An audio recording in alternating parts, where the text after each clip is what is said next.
Let's try that.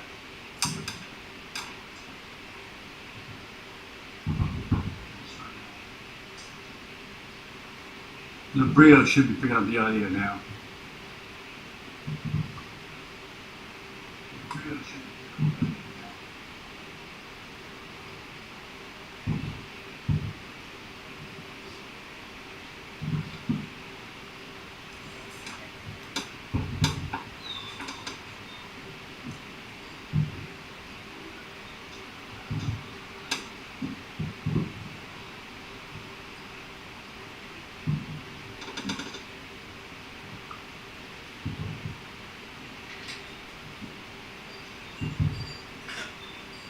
Test, test, test.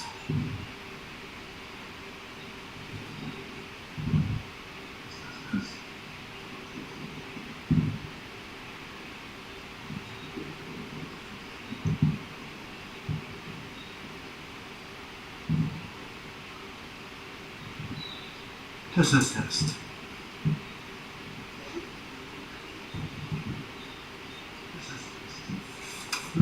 But it's okay now.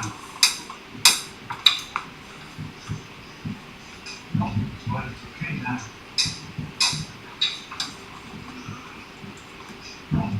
Okay.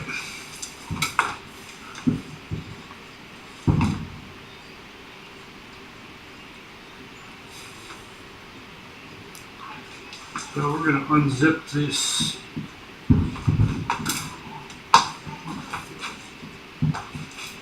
Get out of the way.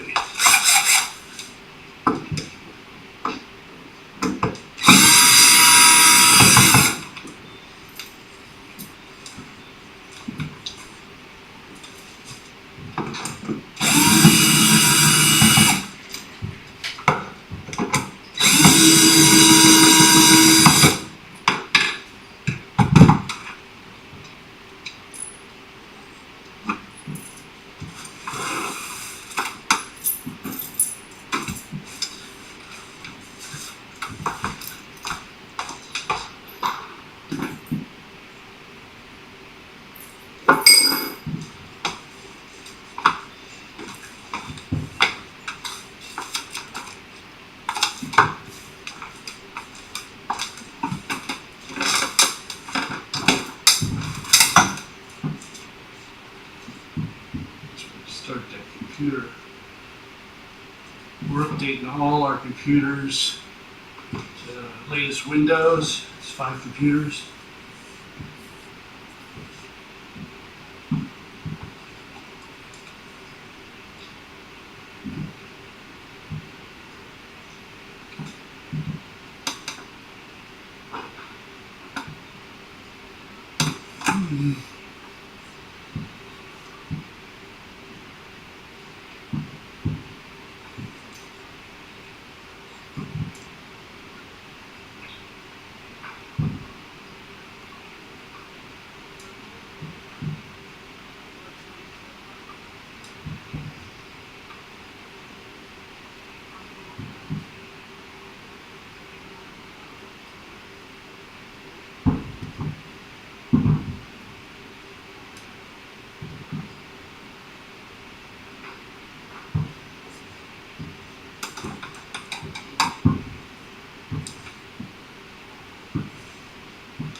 It's the men in yellow here. On that occasion, Maguire could head it back into the danger area.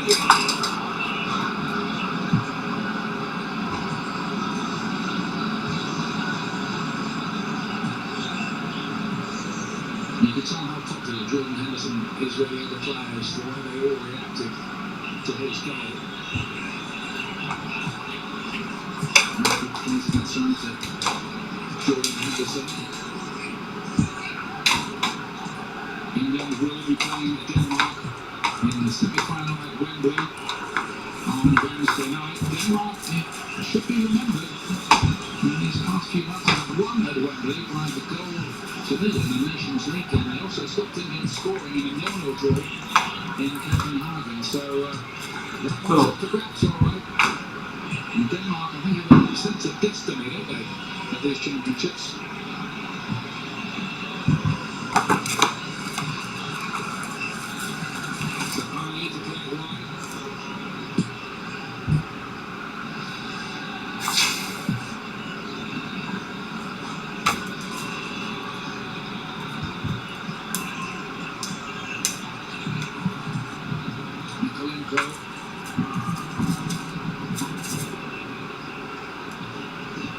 Ukraine probably just need one of the players over there to pull them up by their bootstraps and just make sure they close their pride and keep their discipline so that it doesn't become embarrassing.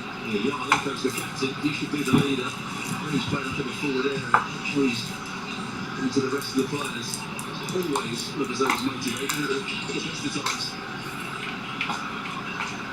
He's on his 98th cap tonight, Andrei Yarmolenko, the skipper. Yeah, what did you feel about that? Most players say that they prefer a midfield player or a defender to be the captain, don't they? Yeah, somebody that is in the middle of the pitch, maybe. Centre half that can see the game. But England have Harry Kane, and he does a very good job of it, doesn't he, by every account, wearing the armband and introduction there. There's Bellingham. Sancho. A bit more subtly, feeding Rashford. He's still be making up for a shot next season. There's a preview of it there. For the many Manchester United fans watching. Rashford.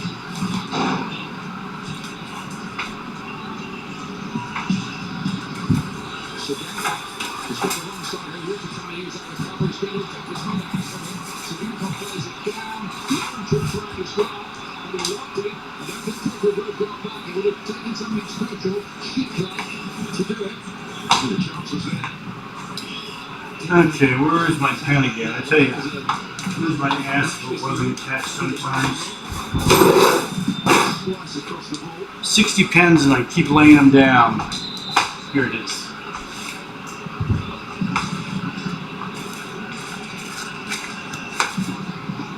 The lockout continues for Jordan Pickford. What have you done? And here is anybody to pick up an injury. They've done pretty well with that in this tournament so far. Used most of the players, not Connor Cody so far. He hasn't run at all on Ben Shaw, as previously mentioned. The MLS continues today. Columbus Crew opening their new stadium, Lower Blackhawk Field against the New England Revolution. Coverage begins at 5 Eastern on ESPN, ESPN Deportes, and the ESPN app. Lewin is now ready to go on. So it could be the end of the game. She's to save him for that semi-final now. You'll understand, but not many strikers want to come off when Patrick is taken and did it.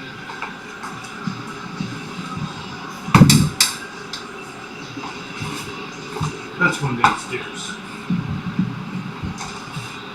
Seems like the defensive Hurricanes man goes for a young major tournament. Come from low further than 15 yards.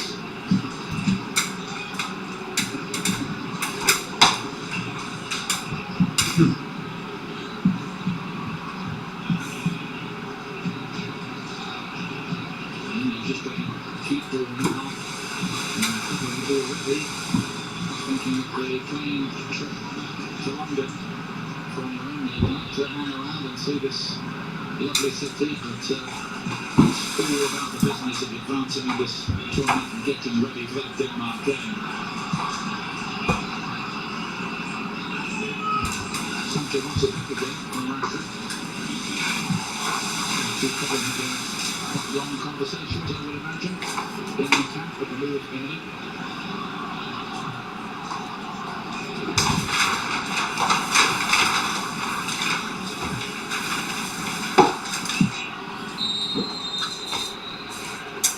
Okay, let's get the yokes of the pellets out.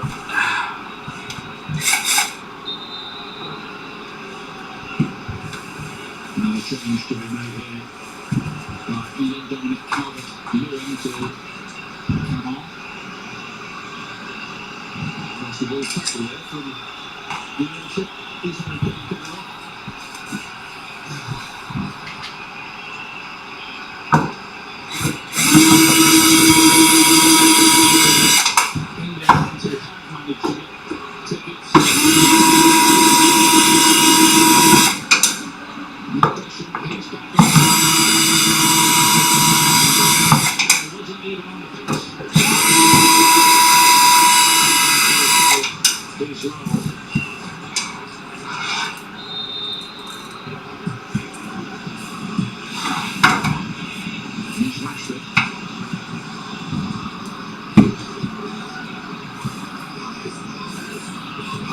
from England, not letting Ukraine out of that corner.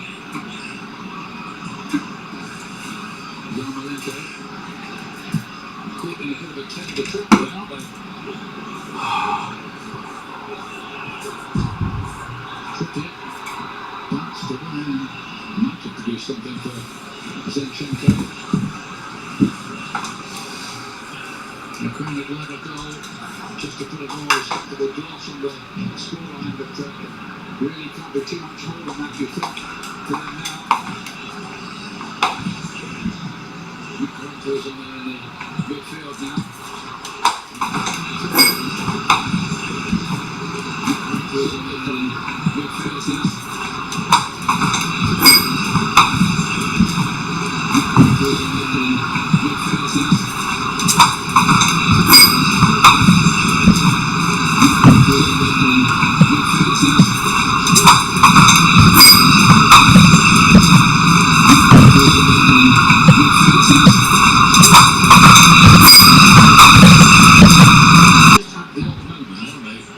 Ukraine, but they needed a day, as Zinchenko was saying before, where they played really the game of their lives, and that hasn't been true for their defenders.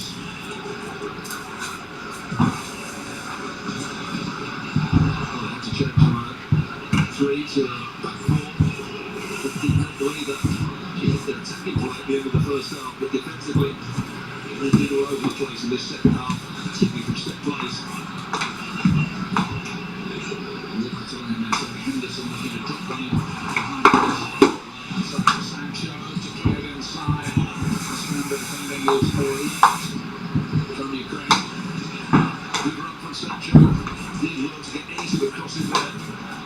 That's when England look at their best. That's what was saying at half time. When they pass it quickly, when they make runs in the high, they play at a high tempo. England look a lot better.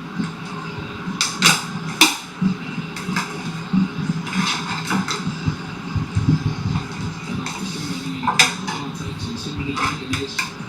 England have reached a World Cup semi-final in 2018, the Nations League semis in 2019, and now almost the European Championship semi-finals in 2021.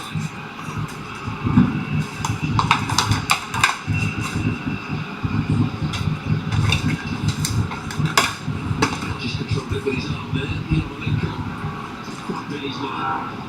Can be an exceptional player. He's done brilliantly for Ukraine over the years. Just has that equal space to play now. Doing his job well. A lot of clubs looking at him because his progress has been so rapid. About a year ago, he was earning $120 a week to play the game. He might be earning considerably more. Makarenko has that one reject of the system in possession now. 14th hasn't scored yet for Ukraine.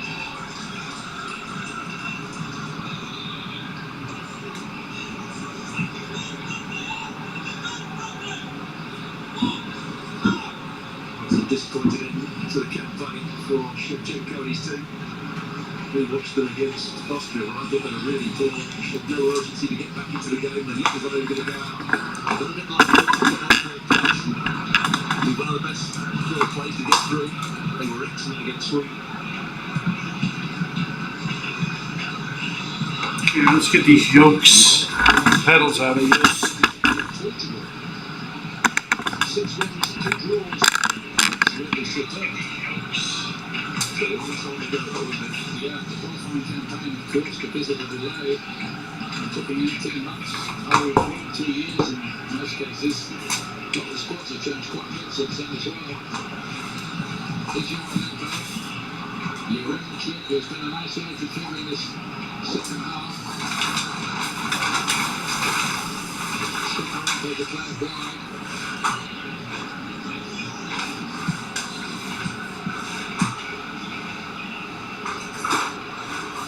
And the officials have goal tally for the tournament on this Roman evening.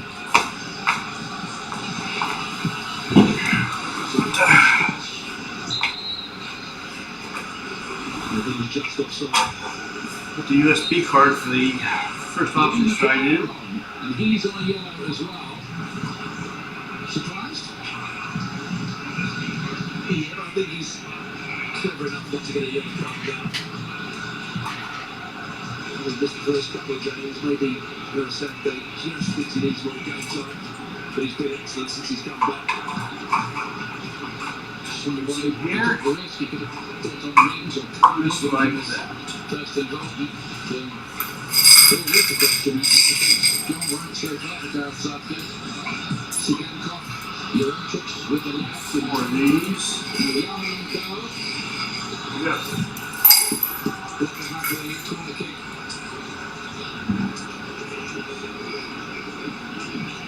He's gone on the overlap, Caroline, which he can do. Good defending from Trippier. Just come back to life a little, Ukraine. I think they were rocked back on their heels. Shell shocked rather by what happened with the England burst of goals.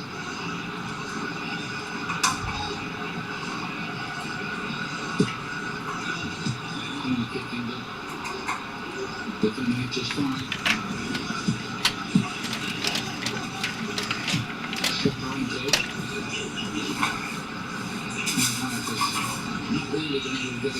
That's ready to go on stretches. Got Moffin down.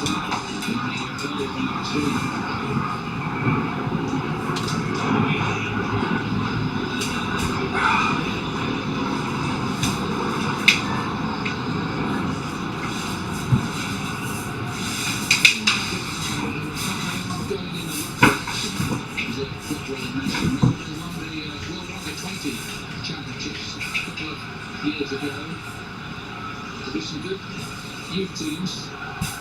Most of these players are 18 to about 22-year-olds. They're not on the young side here, and will get better.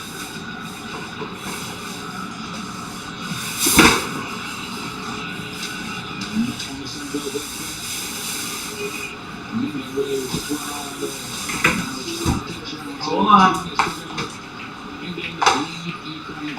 Hold on. Dead.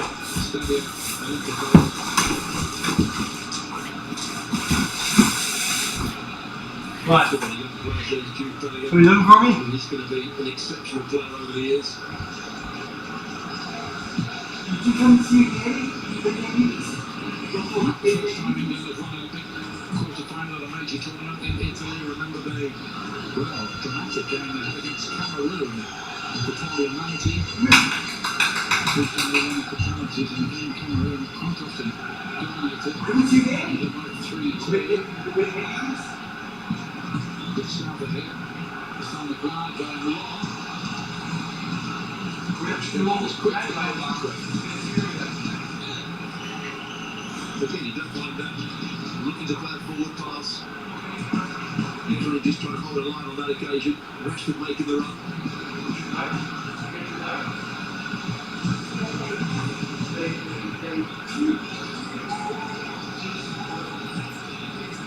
England do have quite an array of attacking talent at their disposal, but it's been their solidity which has been the main factor of the progress so far. Is Mason out? Rashford to play it wide. Trippier out on the left-hand side. He can play either of the full-back positions. Comes from Berry, just like Gary Neville. Something about that play some full-backs. It's Sancho. You see, you know you don't. And that's a good comeback by Michelangelo.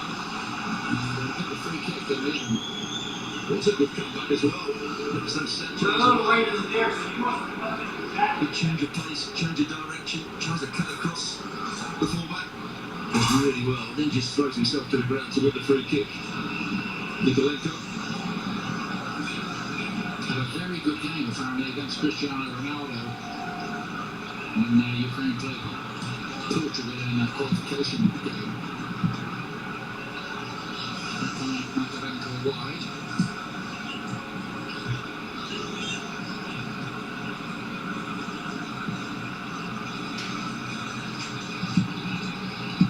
Like this from Ukraine, but it's been Likely possession without punch from them. Maybe they can change that here with a run check. And it breaks down easily. Bowling is back there helping out this defence box to box midfield player, sure to win many caps in the future. New football from England will do look a bit of a machine at times. Well, certainly enjoyed this second half. Great to get that second goal for them. They had to relax, they had to play their football, be far more creative, they look threatening from set plays. It's been a very one-sided second half. Good raise from the crowd there.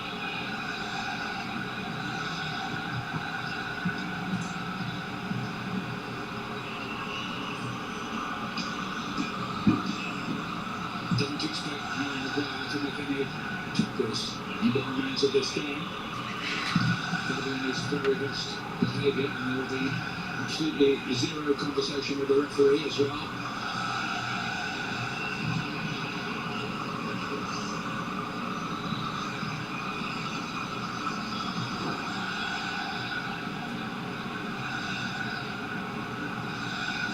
Olays from the England supporters dotted around this vast arena,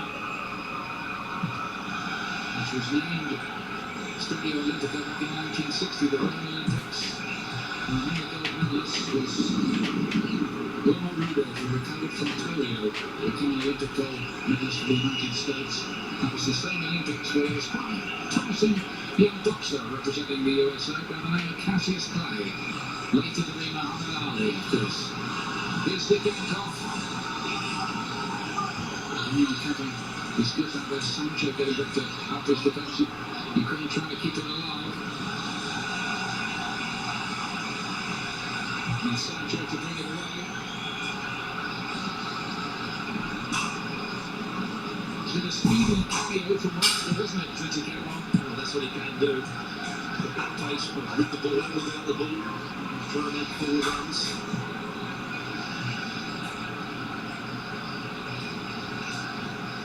Good player that's frustrated that he didn't get a chance early on. Scored his ever form with Manchester City. Lots of people thought that Rashford would take his place and wasn't to be.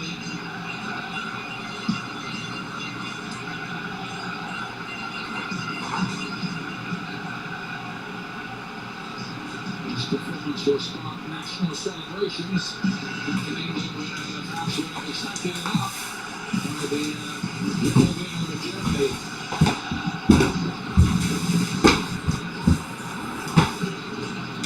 And more to come on Wednesday night.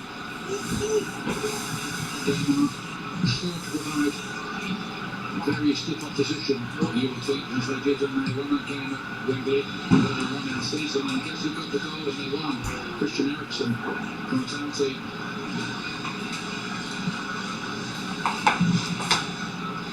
So good, but he's on the road to recovery. Like I said, Denmark were really good today in that first half. Yes, they Good. in the second half against the Czech Republic, but that first half I think they were excellent. Again, very good semi-final. Okay, let's see. Who's online? To be tumultuous until that Spain, Italy in the previous night, Tuesday. Well, thank you. Thank you. We're going to rebuild the sim, so we got to disassemble the whole thing. Be a lot of work. Final coming up. 8 days from now. Next thing is these pedals come out.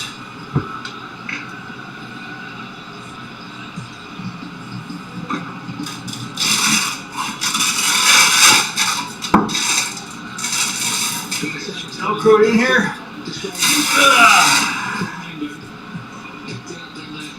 Harness comes off.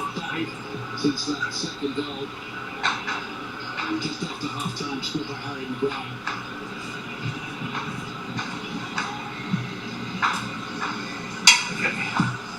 These pedals come out.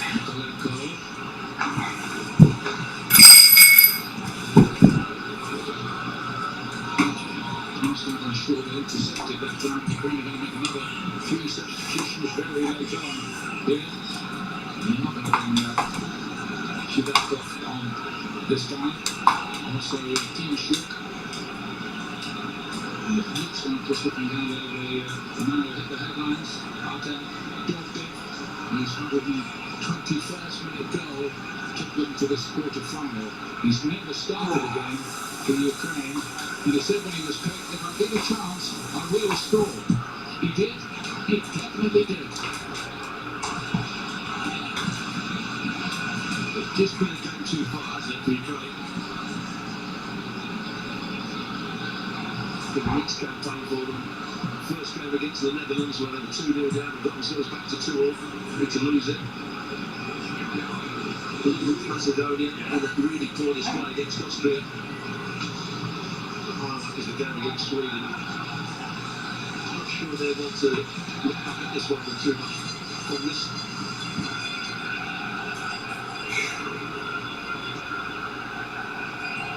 They haven't really been able to make any kind of impact in an attacking sense. One or two promising leading attacks, but Pickford has not had an awful lot to do.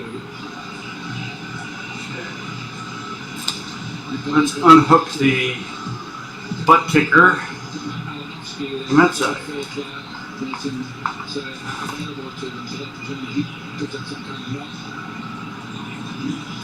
Hi!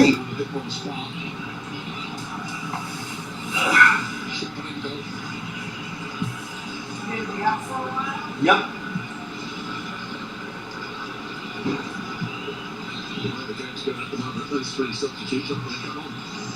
Both teams just keeping the ball at the moment. Zigankov got ahead inside. And there's Zinchenko. Still might have to wait. There's two-pin connector for the butt kicker. England, terrific by the Tiger tonight, through to the semi-finals of the European Championships. Ukraine really outclassed on the day. Gareth Southgate's team march on, still haven't conceded a goal, and this time rattled in 4 at the other end, with Harry Kane getting 2, Harry Maguire getting 1, and Jordan Henderson with his first ever England goal at the 62nd attempt. England might take some stopping as they move on to the last 4. Here in Rome tonight, Ukraine 0, England 4.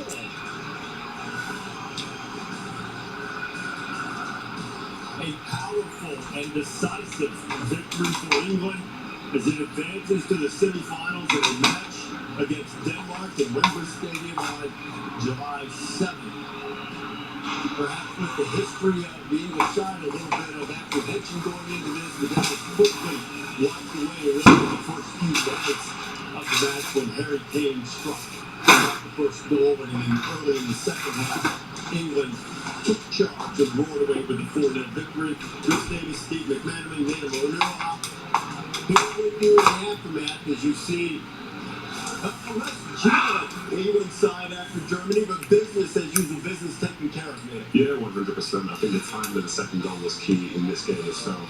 We're privileged to know they can be clinical, and then once they have to do it, when the game opened up a little bit, we saw the stuff which people have been desperate to see for the last few weeks.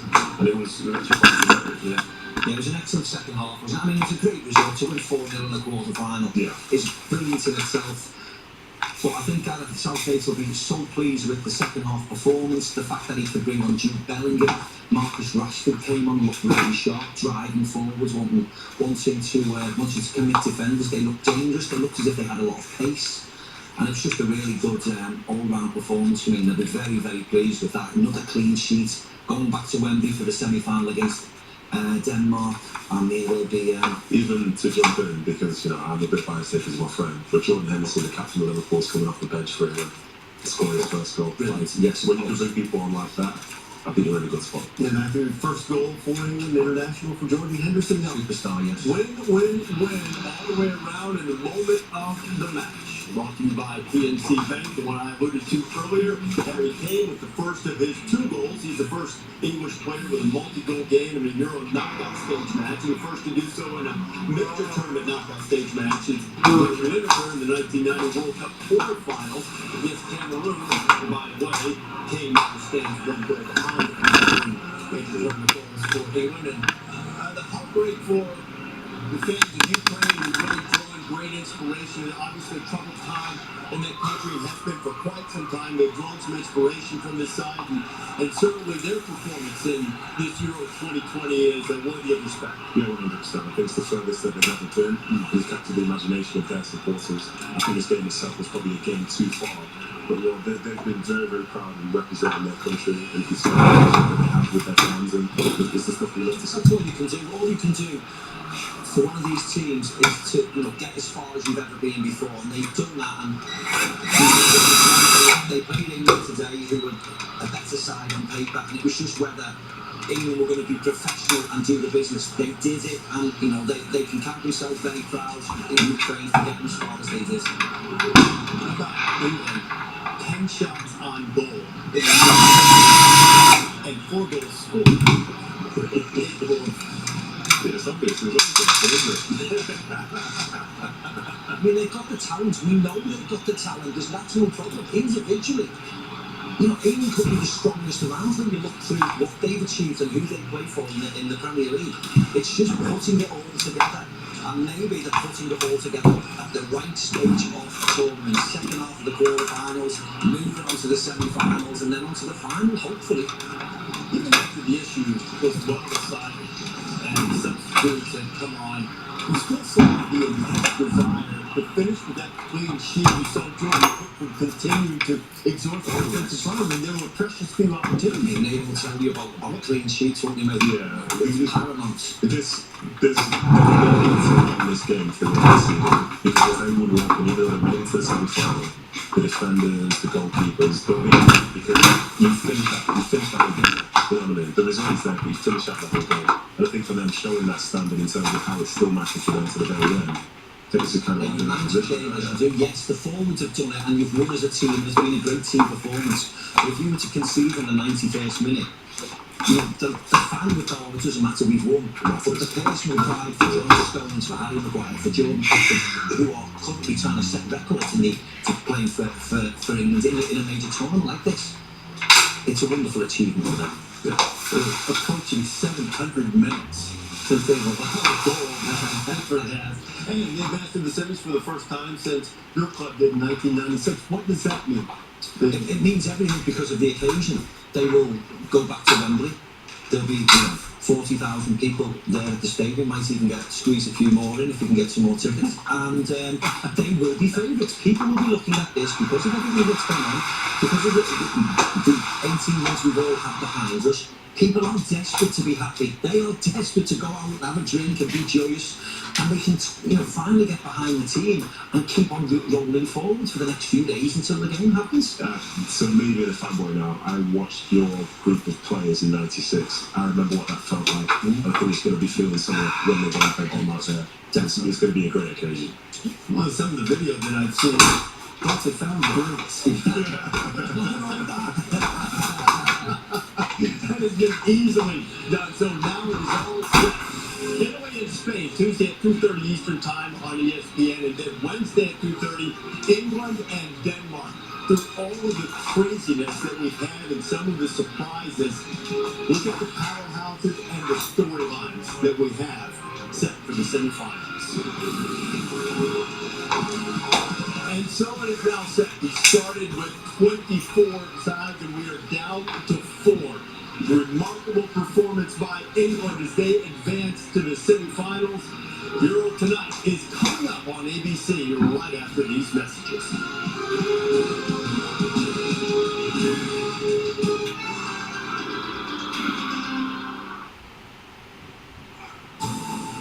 There's an America we build, and one we discover. One that's been tamed, and one that's forever wild. But freedom means you don't have to choose just one adventure. You get both. Introducing the wildly civilized, all-new, three-row Jeep Grand Cherokee L. Rated RP Toronto.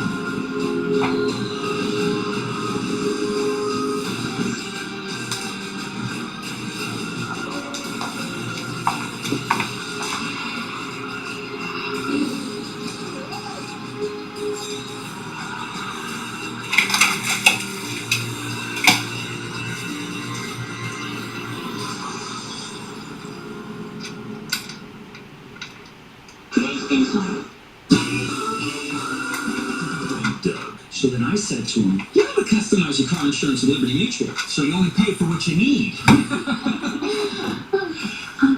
Can we talk about something other than work? It's the weekend.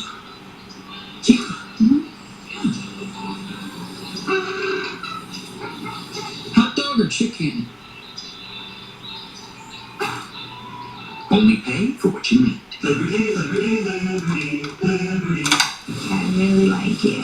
Here comes Blake. I don't know if she's sees it. In someone's heart. This is war. This is definitely serious. The Bachelorette, new Monday on ABC. Viewer discretion advised.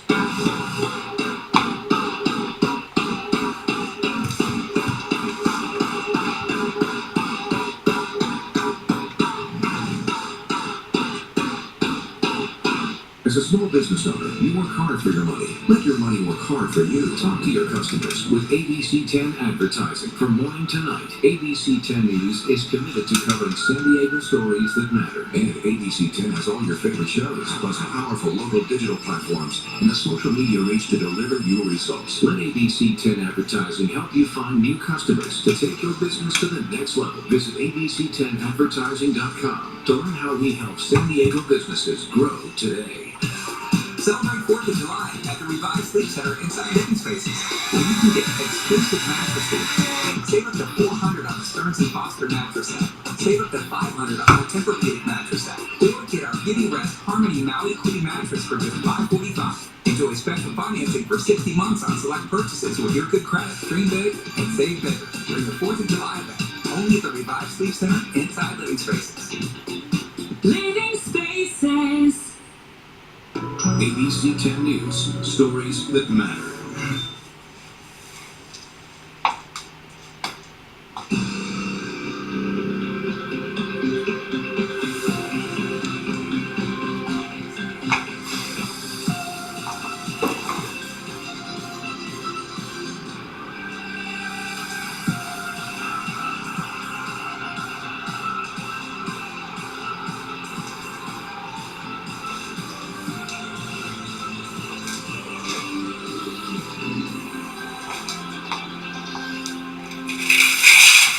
Coming up, the euphoric victory against Germany can Harry Kane and England elevate their games again and keep the three Lions hungry. As it turns out, Ukraine had no idea just how hairy this situation would become. And perhaps the best story of the tournament so far continues on as Denmark advances to the semifinals. All straight ahead on Euro Tonight.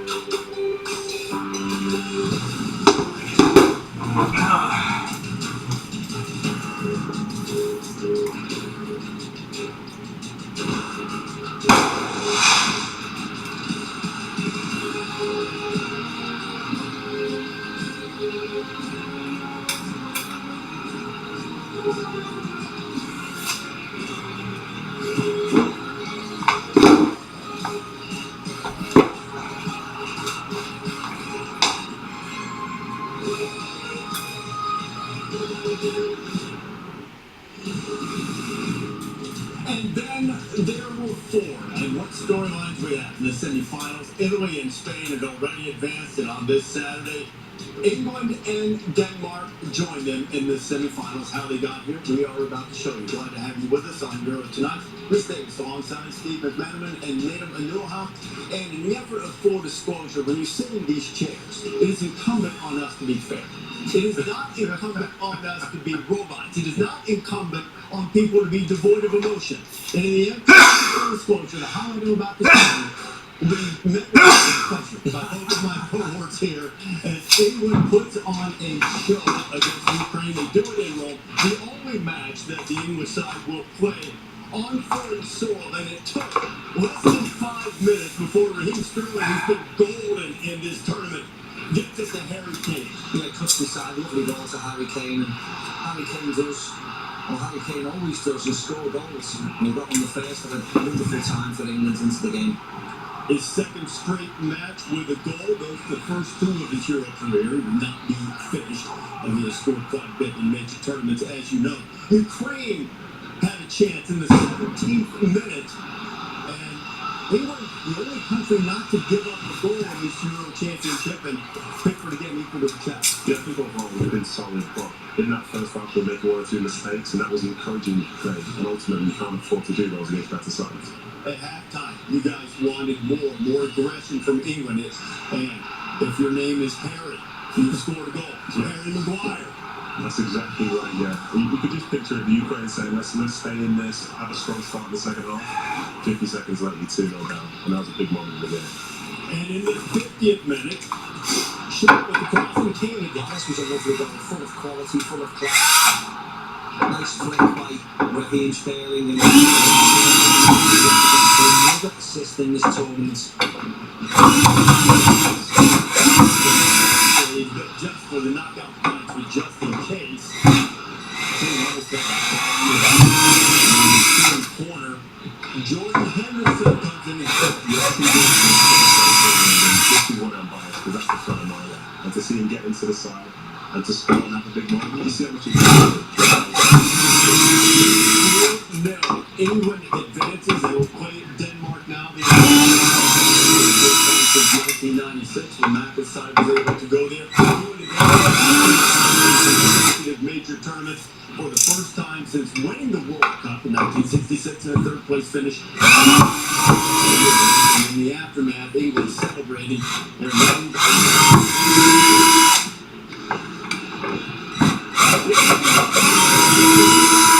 Peaking for the right time, peaking for the knockout stage. The played a great ball in a few minutes into the game. Determination, so yeah, of course, it's not a winning game, so let's keep it going. A multi-goal game in the Euro knockout stage. Lineker in the 1990 World Cup quarters and in the tournaments.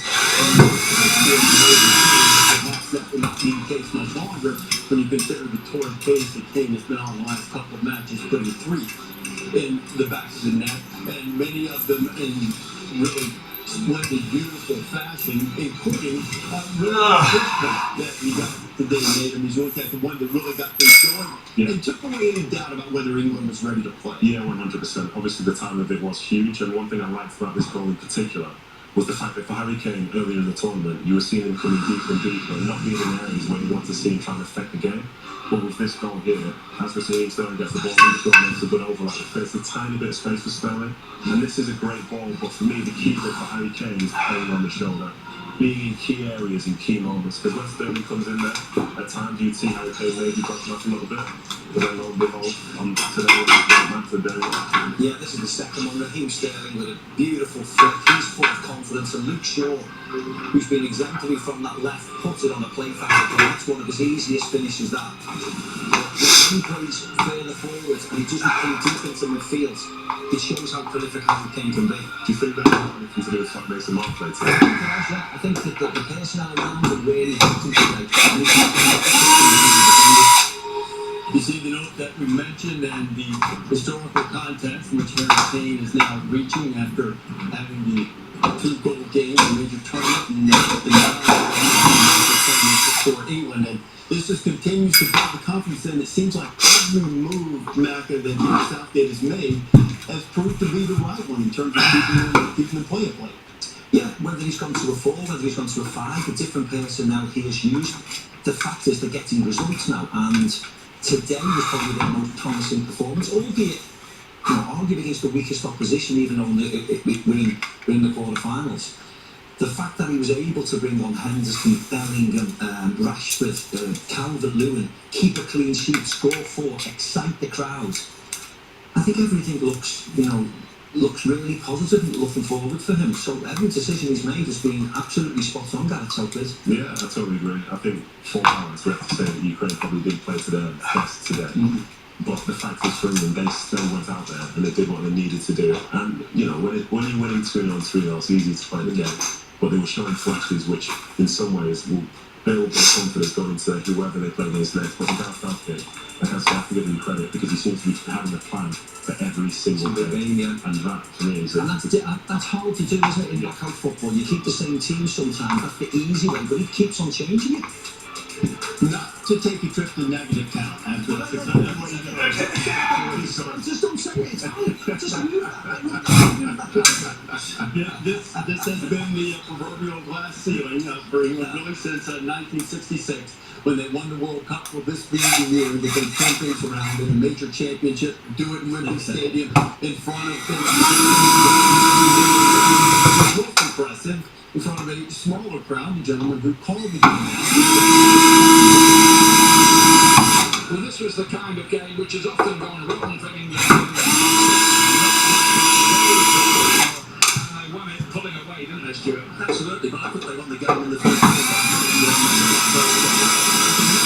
They've been so good defensively, you couldn't see where Ukraine were going to get back into the game. And Ukraine going forward, I thought, were fairly poor.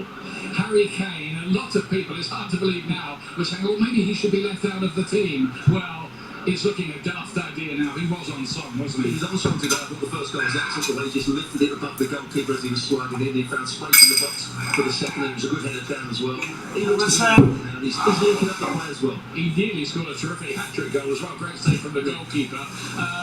Looking ahead for England, Denmark, who've already won at Wembley this past season with a Christian Eriksen goal as it would turn out.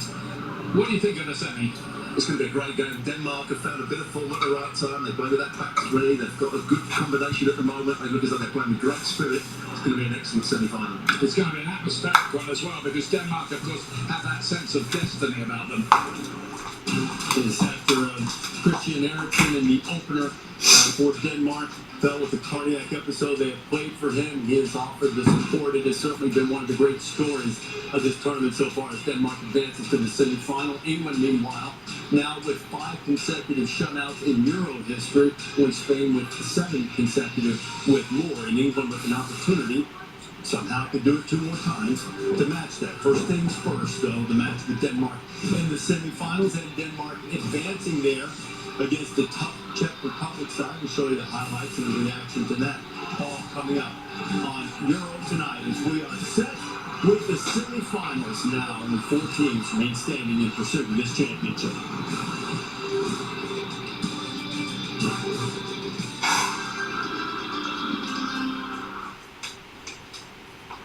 Liberty Mutual, customers, contracts, loans, pay for what you need. How much money can live?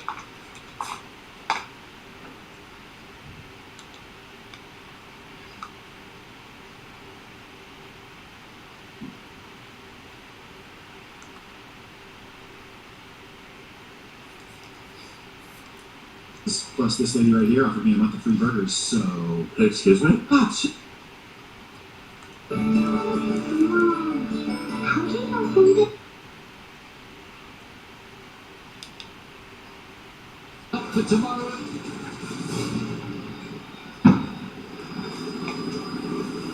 And there are 50 points available in the mountains today, so Bob Coles is going to have to be very careful because the Israeli startup team are all at the front of the peloton. So on his way to the finishing line is our Steve Torino. Let's check in for the first time. Steve. Well, Phil, indeed, just got the finish line where it's about the mid-50s, so not entirely miserable, but not great. Now, I spoke this morning with Mathieu van der Poel, and he explained that, this was part of the plan all along. His dream for the last 4 years has been to go to the Olympic Games, win gold in mountain biking. But he said he will be back, and when he comes back, it won't be the yellow jersey he's after, it will be the green jersey. Now, someone that might be following in his footsteps, Geraint Thomas, also talking to the media this morning, saying, don't be surprised if I'm off the bat. I don't feel good. I'm not sure I'm going to continue on after the rest day. Will I be able to help my teammate Carapaz in the mountains come the Pyrenees? I don't even know. And he also has his own Olympic ambition. So remains to be seen what happens with Geraint Thomas in the future days. I'll tell you what, Steve, it's unlikely, it's very unlike Geraint Thomas to sound so depressed. He's a real fighter. But I know he's got the time trial interest at the Olympics as well. Okay, this is the first climb of the day, the Côte de Domancy, 2.5 kilometres. This is a climb well known in the 1980 World Championship, Bob. I think they climbed it 15 times. And the defending champion that year, Jan Ross, he turned left at the top and said, that's enough for me, I'm going back to the hotel. KOM standings, Wout Poels leading that. Mike Woods, 3 riders in the top 5 from Bahrain. So watch for maybe Dylan Toombs, Matej Mohoric to go back in the breakaways after what is established. So 5 points up for grabs. Pretty big lead for Wout Poels. I think also there's a time going to sprint over the top of that. So we'll see how this plays out for the sprinters. If anybody's left, they might go for the 20 points a few miles up the road. Yes, that's right. They've got about 20 kilometres after the top, after the descent of this cope, but it could form an interesting break. But I think the battle today will be to test Pogacar, see if he's tired from what he did yesterday, and try and get some of the crumbs on the road today, because we go to the highest point of the race so far to the finish line at nearly 6,900 feet above sea level. Let's go out to Adam Blythe.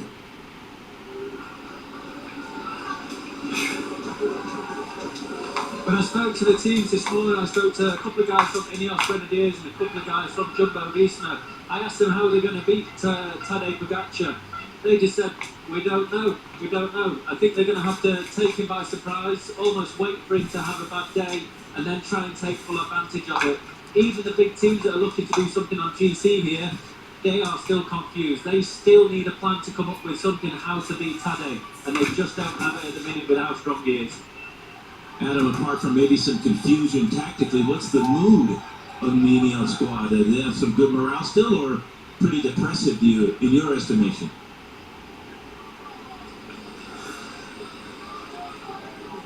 I think they're all just in shock a little bit. It's like they've all seen a ghost. They're just unaware of what they can do now. I think the main aim is to stick with Carapaz, obviously, but to also try and go win stages. I think that's the only thing they can do. If they put all their eggs into one basket, they might lose incredibly. So it's very difficult to say. I try to pull as much as I can out of them, but yeah, the best way to describe it, I think, is like they've seen a ghost. Okay, well, we're back at the race on the climb now of the Côte de Domancy. It's a short climb, it's hard enough though, and this was, I say, used in the 1980 World Championships from Solange every lap, and of course it decided the brilliant lone win by the Frenchman Bernard Hinault, who won the Tour de France 5 times, but he only won the world title once. It was right here in Solange in France. So you can imagine, I'm not surprised when I tell you at the entrance to Solange there is a massive statue of Bernard Hinault announcing him as the world champion of 1980. Harry Sweeney, Bob, he's yo-yoing. I thought he was going to be dropped, but he's gone back up to Ballerini. 22 years old, first Tour de France, Australian rider. Did the Dauphiné. Could get ready for the Tour. Had some good days out there. Julian Alaphilippe on the attack. With Balcamo. Well, this is a move by Alaphilippe here, the World Championship jersey showing under his racing cape at the moment. Balcamo just behind him. This is the first move of the day, and they're going to hit the other riders early on. Those three climbing away from the field. Rider from Bora trying to get across. Ballerini up the road. That's a teammate of Julian Alaphilippe. See if they hook up, and Ballerini absolutely lowers a hammer and tries to draw Julian Alaphilippe away from the charging peloton. And I think Alaphilippe and the Kunit squad all in for a stage win today, Phil. Well, you can see how the field is strung out on this climb. Now, this is the second category climb. We have one other one on the way.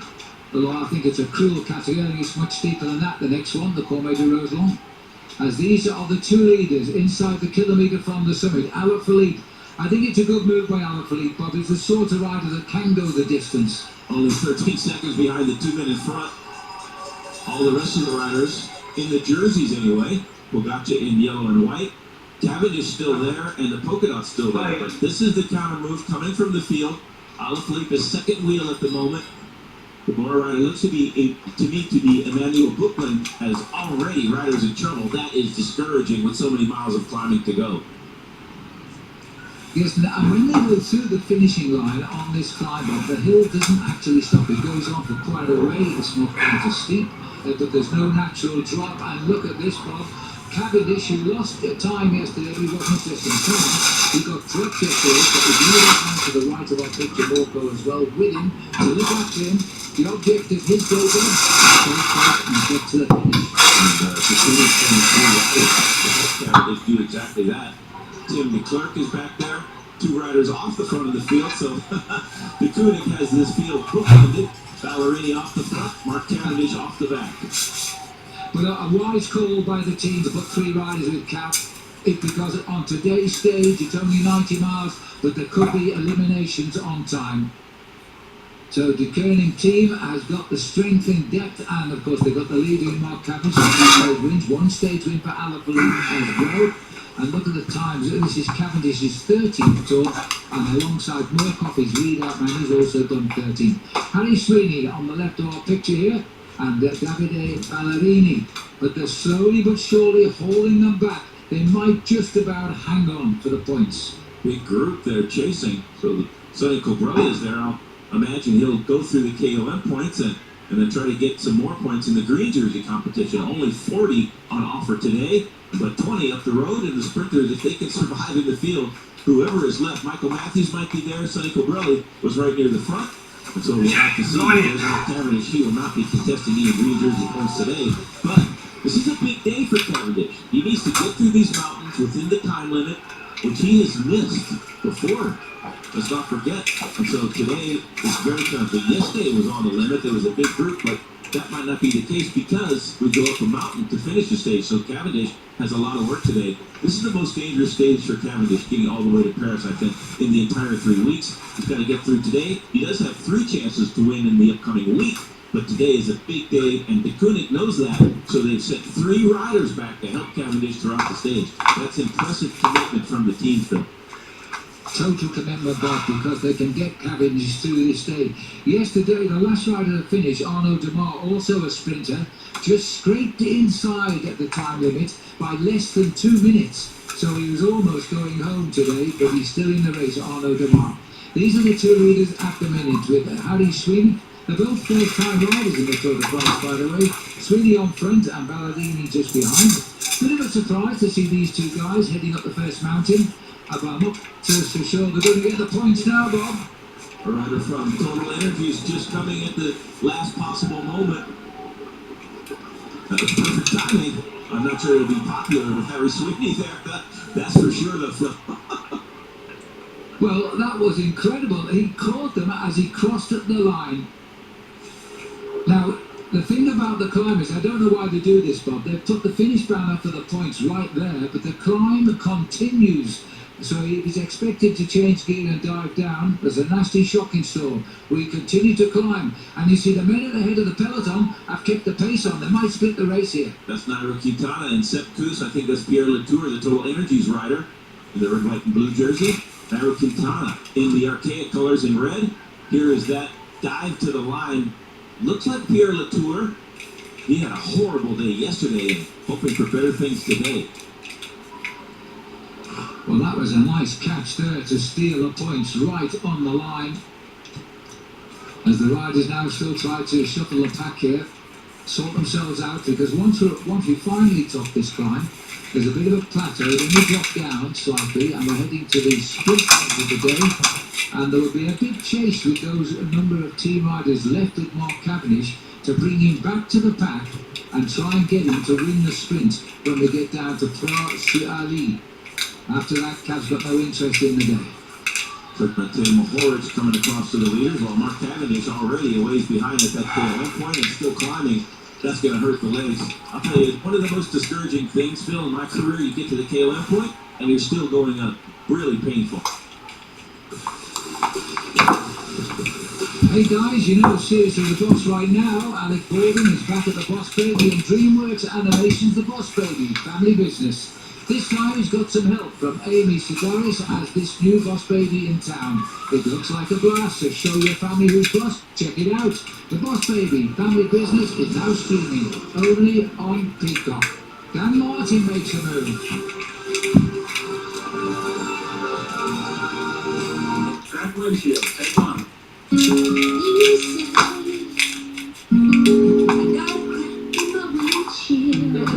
Tour de France.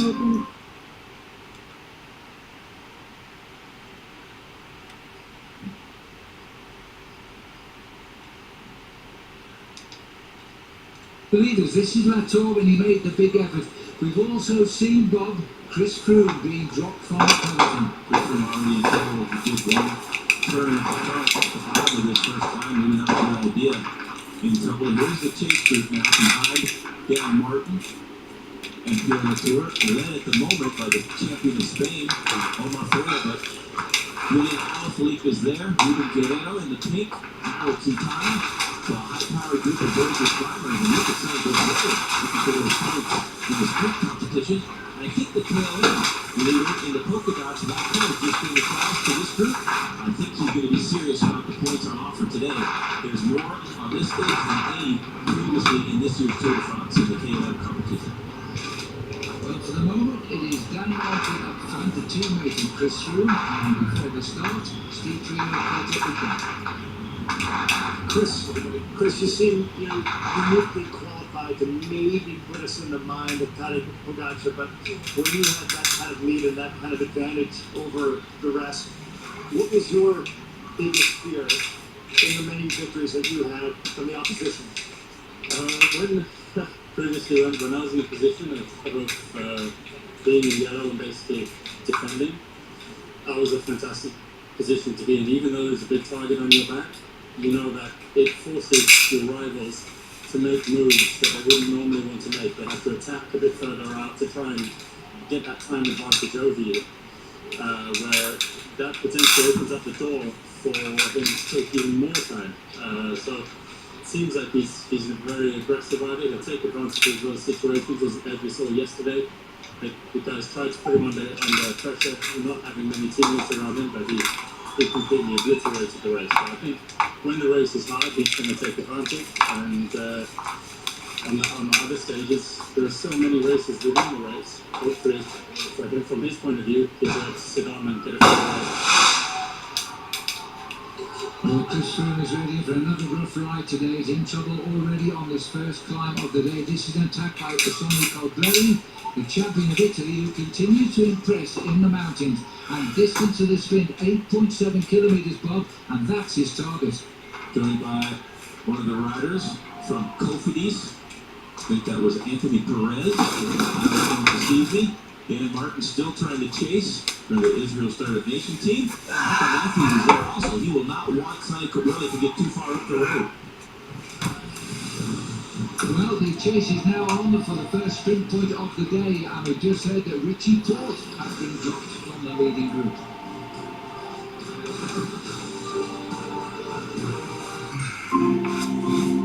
I thought I was managing my moderate to severe Crohn's disease. Then I realized something was missing. Me. My symptoms were keeping me from being there for her. So I talked to my doctor and learned Humira is the #1 prescribed biologic for people with Crohn's disease. The majority of people on Humira saw significant symptom relief in as little as 4 weeks, and many achieve remission that can last. Humira can lower your ability to fight infections. Serious and sometimes fatal infections, including tuberculosis and cancers, including lymphoma, have happened, as have blood, liver, and nervous system problems, serious allergic reactions, and new or worsening heart failure. Some symptoms depend on if certain fungal infections are common, and if you've had TB, hepatitis B, are prone to infections, or have flu-like symptoms of flu. Don't start Humira if you have an infection. Be there for you and them. Ask your gastroenterologist about Humira. With Humira, remission is possible. The reality is,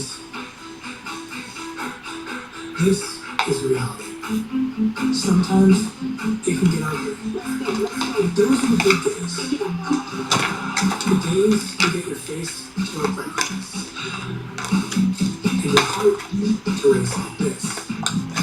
You want Colts, clicks, and competition? You came to the wrong place. You want to work out? Let's work out. Ace is the only hardware retailer that carries.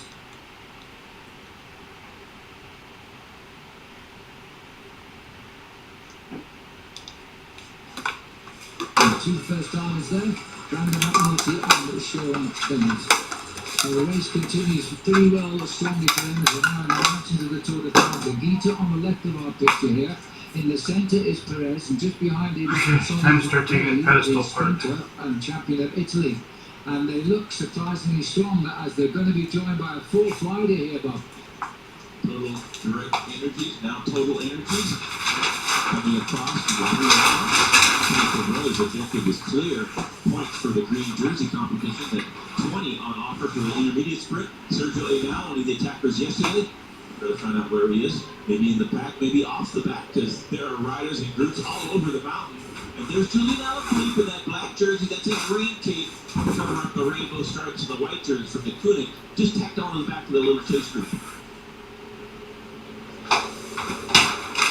Well, as we're watching the breakaways forming, let's see what Nielsen Powers had to say to Steve Perino at the start this morning.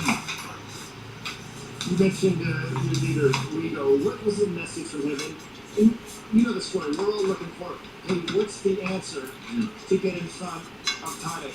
What? Is there any chance of doing that? And he seems, when you strip it all away, he's kind of the septic guy in PC we're all looking at him. Did he have a message for you guys? You mean Rigo? Yeah. I think, Rigo just has the same attitude he always does. He's just always very relaxed and just racing his own race. And you can't control it, how strong the other guys are. All you can do is just, race your bike as smart as you can and focus on your race. And, you never know. Sometimes guys can have just an incredible day, and then a few days later, or the next day, or maybe a week later, they have an off day, and you just have to keep focusing on your race, and you never know what can happen. So, Rigo still has his eyes set on the podium, and I think that's definitely a very realistic goal for him. And in terms of Tadej, he's just definitely, we saw yesterday, head and shoulders above everybody. He's just an incredible athlete. So. Everybody behind are still focusing on racing. I think that it's never easy to hold the yellow jersey all the way to Paris, and I'm sure there's going to be some difficult days ahead for Tadej. But yesterday he showed that he was incredibly strong, and we'll see what the next 2 weeks brings. Quickly, take us inside the pro peloton and the ethos there. When you've got a team with a guy that's that dominant, how does UAE, in a sense, get treated for the remainder of the tour? They get treated like they have the yellow jersey team. They do. So, they definitely still respect to them, and they're going to do their best to try to keep the race as controlled as possible for Tadej until he can, do his thing. I'm sure on the last couple times. They definitely have a super strong team in the flats, and I guess we saw yesterday a few really strong riders in the mountains as well with Formulo, and so it's going to be tough for them, but I think that they're pretty motivated to support him as best they can. There's Powers there with his teammate and probably team leader at the moment, along with Iran, is Sergio Erguita. This is the overall situation when they started this morning. Pogacar in the yellow now, Van Aert still with a chance at 1:48, but the rest are distant times now after yesterday's onslaught in the first day in the high mountains. And Iran, the teammate of Erguita, in the leading group of 26 now at the moment. So we'll have to see what they could do. We're hearing all sorts of calls from the race. In trouble again, Geraint Thomas today. Cavendish is the rider, though. He's being nursed by 3 teammates to see if they can bring him back in time to take the sprint for the green jersey. We better get a move on. This is a big deal. Now at healthcare.gov, millions more people can't afford health coverage. Due to the COVID relief law, you can pay less with financial help. In fact, 4 out of 5 customers can get a plan for under $10 a month. From doctor visits to preventive services to prescription drugs, these are quality plans. You can do this. You can have coverage as soon as August 1st if you sign up now at healthcare.gov. Rush hour will never feel the same. Experience thrilling performance from our entire line of vehicles at the Lexus Golden Opportunity Sales Event. Experience amazing at your Lexus dealer. Why do we sign every Stearns & Foster? Because each one is so artfully constructed with quality craftsmanship and luxurious materials for stunning design and indulgent comfort. Stearns & Foster, a mattress that looks as good as it feels. Burger King Chicken King. Could there be a challenger to the Whopper's throne? The Whopper better run. Run, King, run! The new hand-breaded chicken, so good it's giving us nightmares. I wasn't born in the spotlight. No. Hey, the grind to shine like a star on a hot night. Real rock stars don't chase the spotlight. Hello, I'm Mike Lindell, inventor of MyPillow. Thanks to your support, you've helped make MyPillow become one of the fastest growing companies in America. I must sleep almost immediately. I stay asleep at night and I wake up more well rested in the morning. For a limited time, you can get premium MyPillows for the lowest price ever. Regularly $69.98, now only $29.98 with your promo code. That's a $40 savings. My patented fill adjusts to your exact individual needs and helps keep your neck supported and aligned. Not only that, I do all my own manufacturing in my home state of Minnesota. I personally guarantee that my pillow will be the most comfortable pillow you'll ever own. For a limited time, you can get a premium MyPillow for the lowest price ever. Regularly $69.98, now only $29.98. That's a $40 savings with your promo code. For the best night's sleep in the whole wide world is MyPillow.com.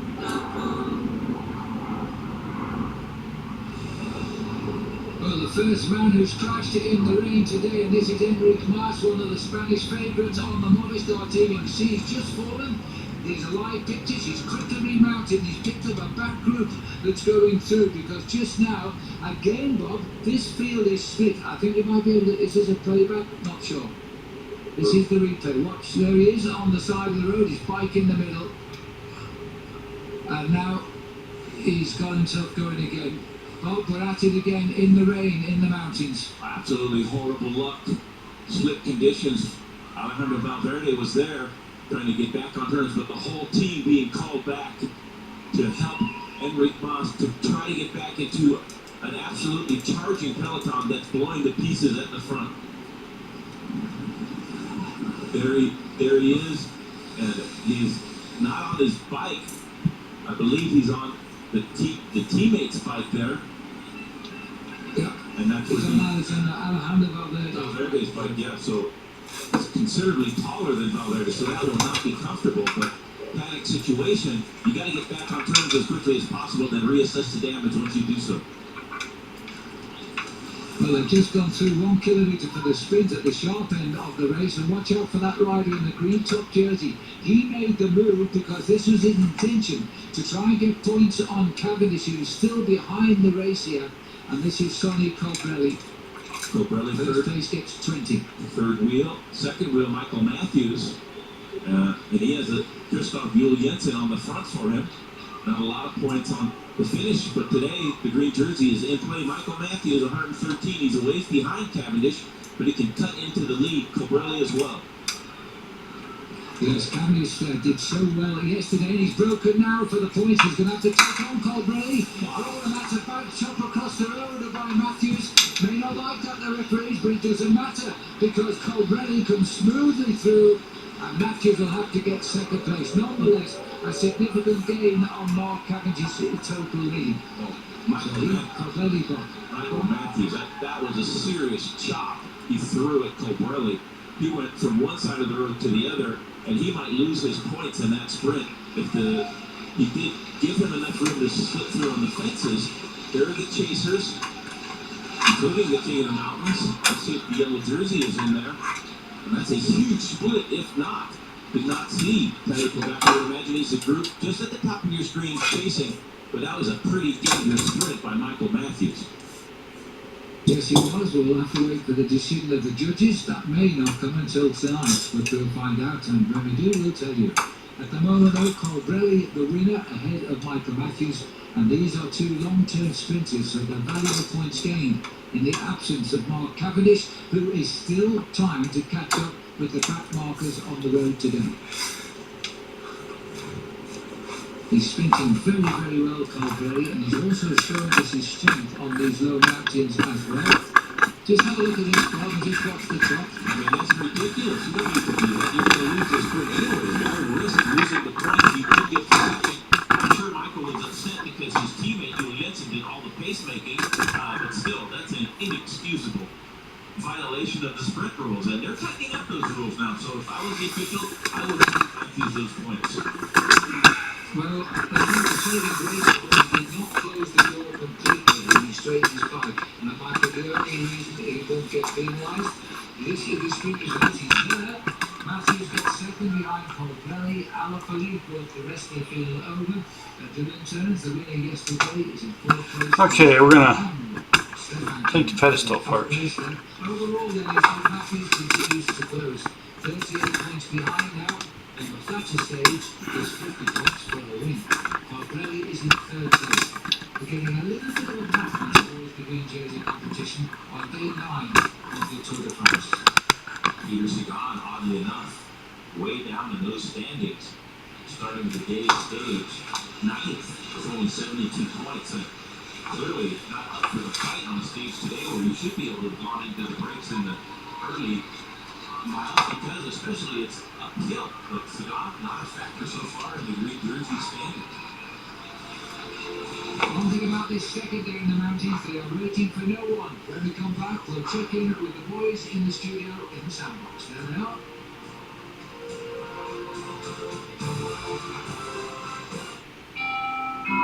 Renting always made sense to me. And then it rained. In the apartment. We also had a landlord who thought he would fix things. Here we go again. He could not.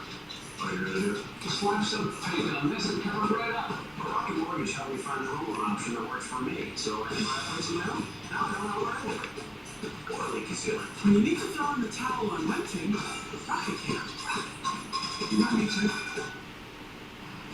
You can do better. Still get a freshly made footlong from Subway. That's Johnny. Thank you. Choose better, pay better. And now save when you order in the app. Subway, it's fresh.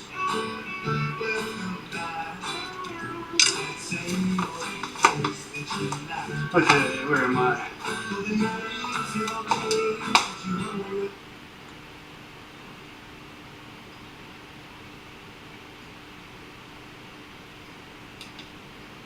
The 19 pivot example.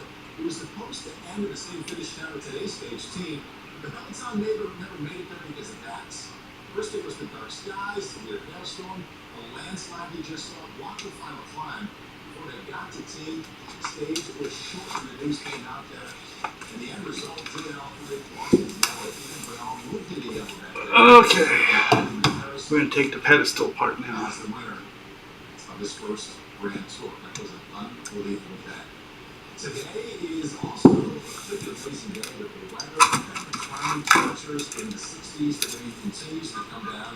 Might drop down into the 50s as they climb up into the mountains of the Alps throughout the day. That can be disconnected later on. Cavendish still has a lead of 38 points on Michael Matthews in the competition for the green jersey. Time now for Rockstar Energy Drink Virtual Tour. We're going to focus on yesterday's stage 8. There is ways to go around beyond just what Tadej Pogacar did, like what the team over Victorious was able to do. Yeah, so we're going to talk a little bit about tactics, what was going on out there. Like you said, today's very similar to yesterday. Terrible conditions, a lot of climbing. The race is blown to smithereens in 54 minutes of racing. So right now we have another breakaway going to the front, but yesterday we saw really great racing in the breakaway, in the field, everywhere. Michael Woods did a great job of course being off the road, but maybe a little bit same thing goes for Rock Hole. 35 kilometers from the finish was when Michael Woods attacked solo on yesterday's stage when the group of guys with the two already victorious riders, Holes and Dylan Toombs, yesterday's winner, were staying together as some help. Breaking the wind, you can feel fast decisions and even at slower speeds, you still do get a draft. So a lot of times people ask, well, is it really, yes, it is helpful to have that draft even on the climbs, even at 12 miles an hour, with most likely going to be climbing some of these big climbs at, it still is nice to have a teammate there. Again, it was cold, it was raining, you know, it was a rough day out there, but having that teammate, having walk poles so deep into the race, that's how they came out. And of course, we have Teddy back here lurking, and he was just stronger than everyone. And he was a big win of the day, but really, Ryan Victorious did a great job. And all that energy saved there from Tunes allows him to launch on that last climb and catch. He'll launch off this group, he'll catch Michael Woods, and then drop him at the summit and descend down in the finish for a fantastic win. We're focusing on other riders, but my eyes go right to this guy right here, race leader Tadej Pogačar. After his performance yesterday, what's his strategy for the day? Just be protected for his team as long as possible for, throughout the duration of the race. Hopefully his team steps up and does a good job here today, but, it's completely wide open. This is modern day cycling. Everyone's just winging it right now and just throwing caution to the wind, attacking. But yeah, he just has to stay protected. Same way that Dylan Toons was protected by Walk Pole yesterday. Christian, you were just talking about having teammates with you. Sonny Cavalli is all by himself. He won the sprint points and still up there. Flying for a sprint. Grab his teammates. What are we doing up? 4 of the categorized climbs are 5 on the schedule, but still expected to be with film block right after this.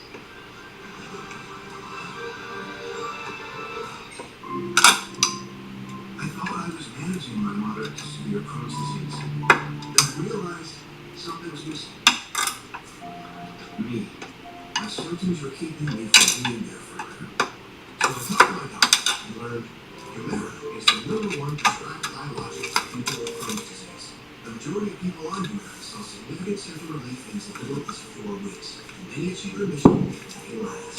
Humira can lower your ability to fight infections. Serious and sometimes fatal infections, including tuberculosis and cancers, including lymphoma, have happened, as have blood, liver, and nervous system problems, serious allergic reactions, and new or worsening heart failure. Tell your doctor if you've been to areas where certain fungal infections are common, and if you've had TB, hepatitis B, or rectal infections, or have flu-like symptoms or sores. Don't stop Humira if you have an infection.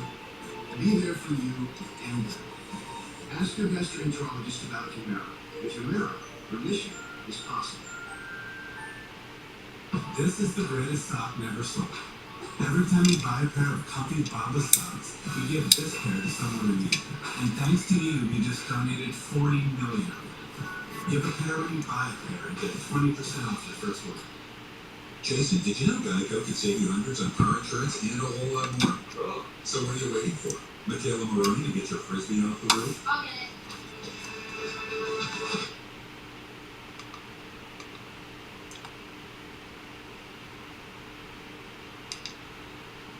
Two walk poles, so they're on the same points because of the previous climb, and that's going to be a big competition. Just a little further down the right, line is walk poles himself. Yes, so he's going to try and defend that lead in the public up here. He's also making this split at the moment. I can't see him. Is it Seth Cruz, the American on the move, isn't it? He's made the move. This is Oscar Freire coming across, the champion of Spain. This is a serious attack to try for the moment to get rid of Tadej Pogačar, who's 2 minutes and 21 seconds back in the main body of 48 riders. Brother doing the tempo, still climbing while 2 riders behind him is Julian Alaphilippe, 1 rider behind him. It looks like he's walked pole. The current in the mountain, and a little further down the line, some of the big stars, that's the Acapulco sign from Astana. Pico's on the offensive, starting today a long ways down the overall standings. He might be in for a stage win. Acapulco sign 181 down there towards the bottom of the screen. These are the 3 leaders. Omar Freire. It's column 1. So this pedestal is going to Jeff. I'm getting a 3-bay. This pedestal came out of a American Airlines 400, I think. I don't know. Pretty sure, something like that. ADF. Oops. Comes up to win stage 7 and take the lead there. And yesterday, Val Cole's great attack, a teammate by the way of Norwich, has now pulled on the polka dot jersey. Okay. As round, the king of the mountains of the Tour de France. Went down to the This bottom. is the first look. Tim Horace there on the back. KOM competition went down to the last climb of the Tour last year. And it was Yeah, pretty obvious. Michael Gotcha trying to get the yellow jersey. They had a very interesting competition. They timed the bottom to the top of the last climb. The Porsche de Belfield. That too. Gotcha that rounded out the king of the mountain, Great Mountainous edition last year. He's might not win it this year. It's not an objective, that's for sure. And could be the rider's second wheel. Mike Flips going for that. Looks like he is with Ira Quintana at the moment. Quintana, Frey, the champion of Spain, and Woods on the attack now. Let's go into the race with Adam Blythe.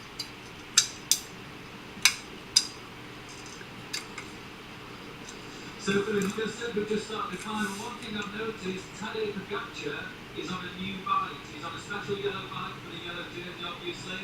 But it's interesting, I didn't think that he changed on such a big day like this today. Change his bike, change his position, maybe slightly. I'm sure he can't get exactly the same position as he can, but through experience, it is never, ever exactly the same. So, it's a bit risky changing. I think maybe it's not the right decision today on such a big day. Kids these days, they can do everything, can't they? Well, apparently, I don't believe I tell you, it does seem it's like buying a new pair of shoes, isn't it? You don't go to the ball in a new pair of shoes, so you walk around the house in them, do you?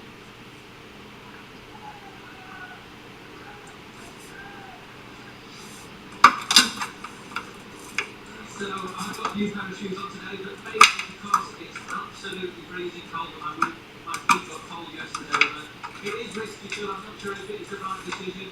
But like I said, kids these days, they can do everything, and maybe he's not got the experience and his back's not cracking as much as the older guys such as Valverde. I'm sure he'll be alright, but something I wouldn't have changed if I was him. But it's looking pretty cool in our picture at the moment. I wanted George O'Bannon, by the way, when we were leaving press, but I don't want it now as of yesterday, so continue safely, mate. So we've got the leaders now, three strong climbers in Quintana, Frail and Woods. The race goes on. Pogacar's got himself a new Pedestal USB power.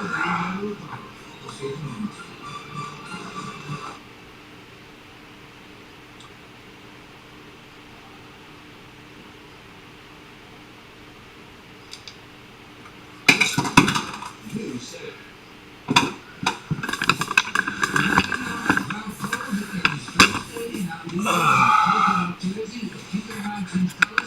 And this is what happened moments ago. He was in pursuit of three riders in the lead. He catapulted from this bunch of riders, bringing them back. And this is now bringing on the hunt. There were 50 points available on the mountain today. We've seen 5 go the way of Pierre Latour. Now there's 10 available at the top. Paul's got a leading buffer there, but he's equally good at the moment. But this is for real now. If you can get the 10 at the top of the cold, it's easy. Nobody gone with him, Bob. It's a long way to ride on your own for the finish, too. Absolutely. Let's see if Mike Woods, he's fourth rider on the road, third in that line of pursuers of Paul. Let's see if he doesn't get across himself. We're trying to challenge Paul. Both are on the same points at the moment, but a lot on offer, including a huge climb to the Col de Prey with 20 points on offer for the top of that. That's almost as many points as what Paul's has all on the climb, Bill. That's right. Well, a very determined man here took over the lead, remember, from his teammate, Matt Rich, on the previous day. So there's no animosity between the two there. They just moved him across the bedpost. And now he's trying to start the climb. The Col de Saisy is a well-known climb in the Tour de France. It's given a first category rating, one below the worst climb in the Tour.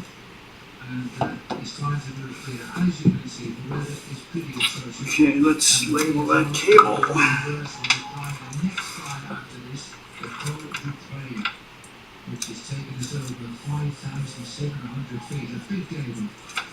Everything's got to be labeled.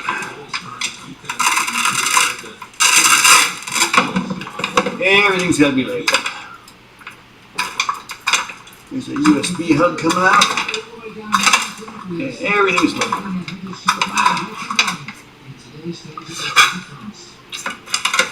Okay.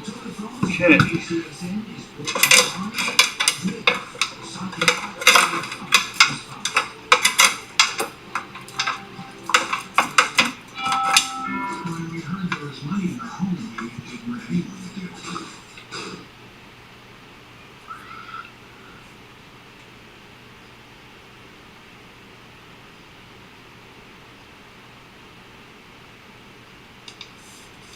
Being 4.75 kilometres from the top of the Coliseum, and this is Wout Poels trying to get maximum points for that polka dot jersey lead in the King of the Mountains.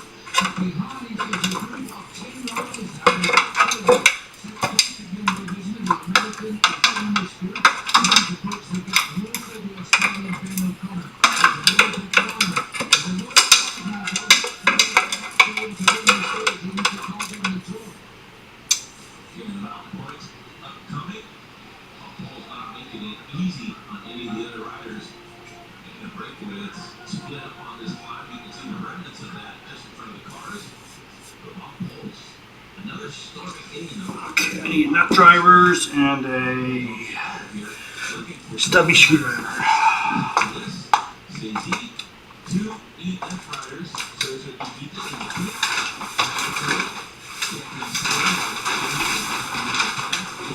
Is there a high-powered group of chasers who wheel? It's been interesting in the points so far on the day. Let's see if he doesn't go for some more at the top of the Coliseum. But he's got another 4 kilometers. He could stop 2.5 on the top. He's 4.6. Last ride on that battle for this because of today you can't always see them, but you can hear them. As the third time the Tour de France, the main chase group here, there's 2 riders in that group trying to reach those poles. And you spotted Sepp Kuss and Nikita, we've also got Quintana in there, O'Connor, Lewis Hamilton, Australian qualifier as well. And they're all feeling now maybe the race leader will not chase everyone today. They try and consolidate his lead over those nearest to him to race a full track. This is always a hard climb, very exposed climb. This means of the rocks of ancient language from the region. Architecture and the tour organizers using the foundation of these mountains to build an absolutely glorious game. 2 days through the opposition and today.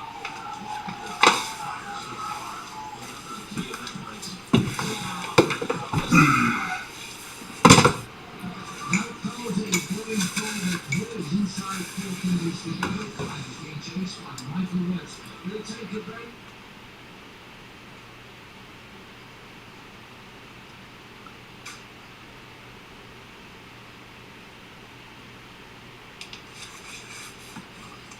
Seconds or so over this group, which contains Michael Woods, Quintana, and Ben O'Connor is here as well, as they try to bring it back. So it looks like they're taking the King of the Mountains very seriously here, and I'm meaning Michael Woods and, of course, Wout Poels, equal on points at the start of the climb.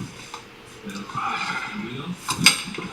Quintana, Ben O'Connor, and Michael Woods. This is a great group of climbers trying to catch Wout Poels. 2 Ks to go. Michael Woods is found a good group to cooperate with. The race is big for Wout Poels. He does get maximum points when he goes into a solitary lead in that competition. But Michael Woods is second. Maybe this is about the better way to get from the first stage, especially when you consider all the time. Possibly 3 of them, because 10 points close over the top there, 8 seconds, so it feels like they're very much in this King of the Mountains competition.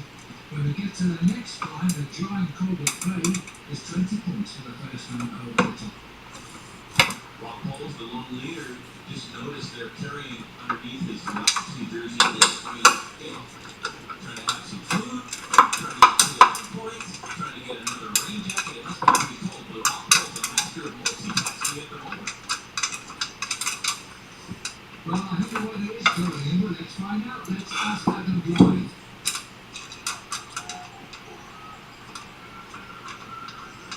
At the minute, it's actually just eased up a little bit. It's around 16 Okay.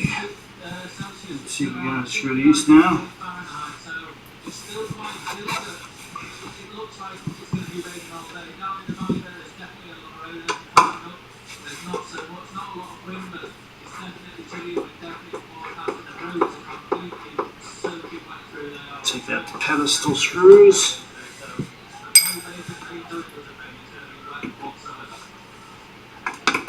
Would you be concerned that in our city, the peloton's now dropping back with the yellow jersey in it for over 5 minutes? So what sort of data do you want to see here?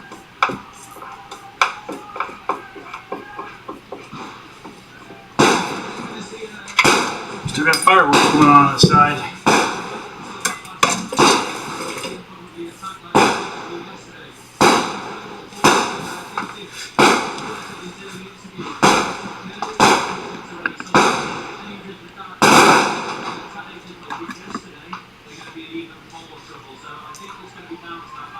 Yeah, 4th of July fireworks. Okay. The yellow jersey's teammates were weak, but the rolling proves them well. They're running very well the last couple of days, that's for sure. How long they can keep that up, that remains to be seen, and the Peloton better hope that it's not for very much longer. That is obviously the strongest man in the Tour de France, and I don't see them theoretically weakening in the closing days of the Tour, so it's going to be very complicated for anybody to how they forgot to. Or Paul's better than how they're trying to do that. They came out to think of Paul's getting very close to the top inside of the last kilometer to the KOM point. Nairo Quintana is taking us back to his colourful past here as a great fighter. He's been a bit downhill for a couple of years, but he's really showing himself this year, and he's gone alone now from that chase group to try and get up to Wout Poels. Poels might be a little bit surprised if he sees Quintana come alongside him. Poels has been carrying his extra rain jacket for quite a few kilometers here on this climb. That's not easy to do. Well, those across in front of my Woods. Cargo panel. Come on out. I'm gonna come out. Could be a formidable competitor. Looking forward for the rest of the Tour de France. If he wants to go for polka dots, he'll be a tough man to beat in the King of the Mountain. There we go. Well, look at this now. He's coming right up behind Apples. You know, Wout looked over his shoulder. Saw him coming. Knew his colours, of course. Knew who he was. He's actually accelerated to stop him reaching because he knows if he reaches him, he will get the points. Let's see. This is the for Quintana to aim for the King of the Mountains title. Quintana kicks again out of the saddle. We are closing in Bob on the flag. And these next 20 cargo. kilometers, 30 King of the Mountain points up for grabs. Woods and Poels tied. There's the battle, and here's the three. Quintana's trying to reach him. It's only a 10 point. yes. Quintana, 26 points. Nav panels. Can you hear me okay? Anyway, each one's a nav panel or a comm panel, ADF, transponder, cargo fire panel. Each one's got a USB.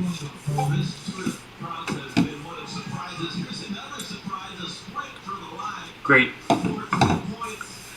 Okay, so. Cool. So. No, but they will have a good hope good it was right off the line with a cross. That was amazing. You don't often see that in a King of the Mountains competition like in a show. Is it the group that Quintana left to, which is Michael Woods and Ben O'Connor? Trust me, it's a mess down in here, and I put it in.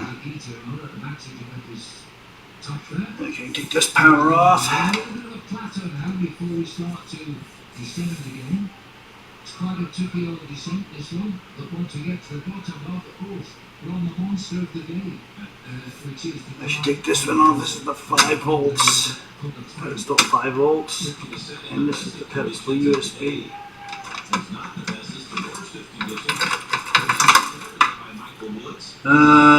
That's over here. This will keep Holder on a crash earlier in the tour, but riding a lot better. He's had some very tough days, and if he starts to find good form, he's going to be a tremendous ally to Tadej Pogačar. UAE. Well, they're running off the top of the flag, but the fun about Poels was the winner. So worth breaking away. Quintana must be a whisker away from taking it. He's in second. So the other places haven't come up.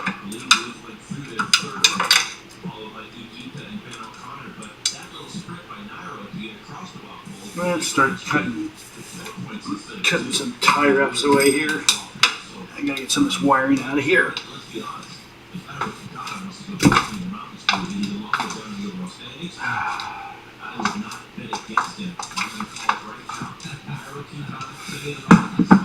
If you want to see what it looks like down inside, let's see if we can get a picture down in there. It's a mess. It's a real rat's nest down in there.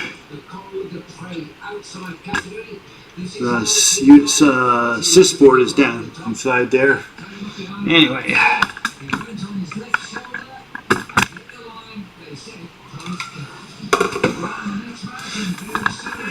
looks like a real plane sometimes.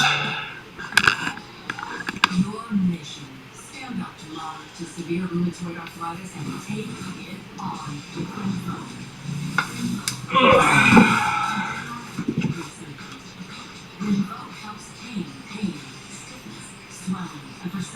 Oh, no problem. I put them in and I know they come out.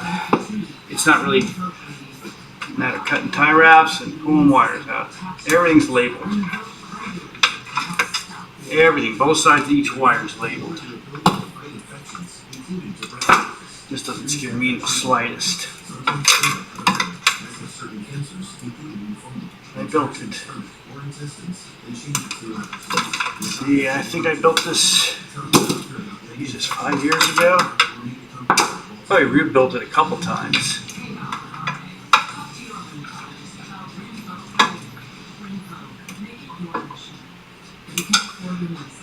You know, someday I have to take it apart.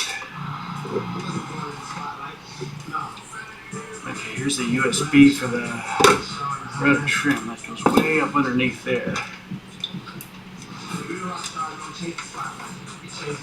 Oh no, this one comes through.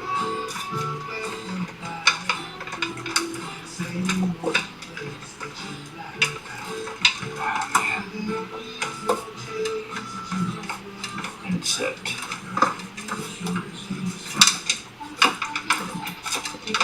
Come on out, baby. Come on out. Come on out.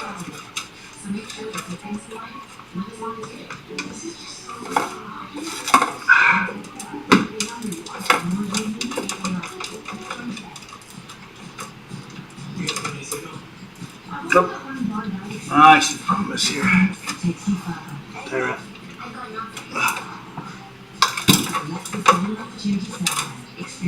Through there. That comes through there.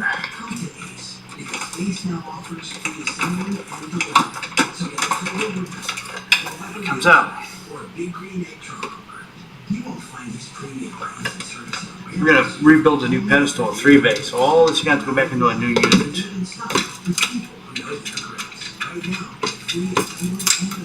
These are all IBL cables. 5 volts that supplies backlighting for all the panels. So they all got to unwrap, pulled out.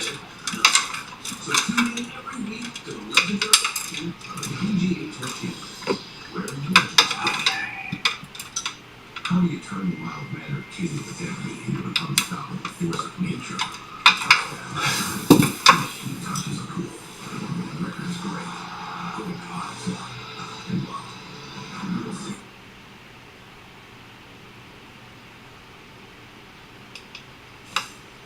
Coming up towards the top now of the cold, they say lead. We'll just nip through the downhill, but the top now is 6 minutes behind the leaders on the all standings from here to start. That's the transponder power. Third place, but look at the gaps. These are the sort of gaps you would expect to see until the first week of the tour. 2 non-starters today, 2 big names in the Tour de France. Especially for the first week, but with Matthew Van Der Poel, he's gone home to go to the games. And he lost his lead yesterday. And Primož Roglič, a hot tip to win the Tour de France, is out this morning. He said there was nothing there for him. He crashed earlier on in the tour, and he thought the better part of ballot was to retire from the race. It was a team decision. He finished a long way out of the first team. And I think in reality, we were also drinking another sort of favourite beer on top of it. So we're going to retire from the race later. Here it is.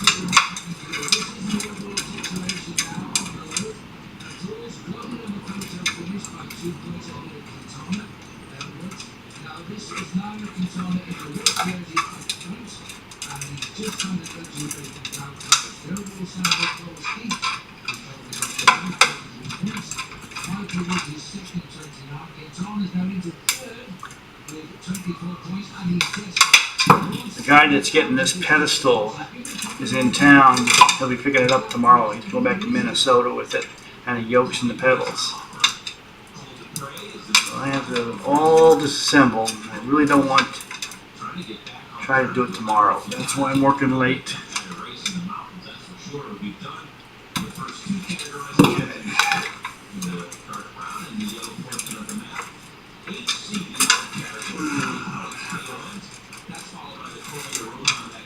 What the hell's going on here?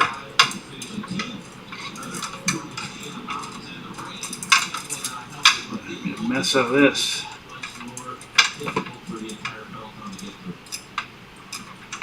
So there might be a time together later on the peloton at 5:52 of the orange jersey. Let's go back and have a chat with Adam Blanc.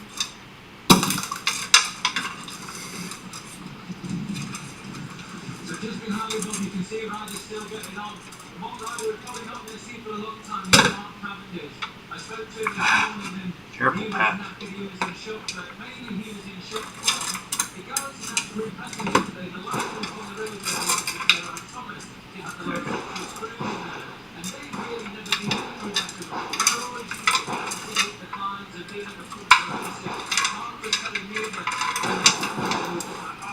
this is horrible, it's not fun, this is so hard. He translated to me, Campbell, and he's like, I do this all the time. This is my life as a bike rider. I have to sit in these boots every day surviving. And, you know, I think that's part of it. That's one of the hard things you see about a sprinter. Being on the limit every day in these mountains, but not being able to contest them, just being on your limit without the back. It's not a nice feeling. I think for those guys, they had a horrible taste of what it's like to be the sprinter yesterday. He was not happy with the performance. Come on out of there.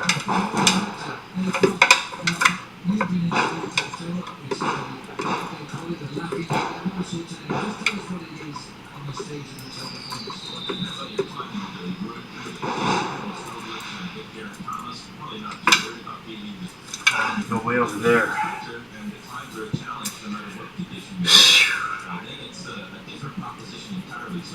I'm wondering if Mark Cavendish should have some compassion for the GC former GC riders and big climbers to be in the wisdom.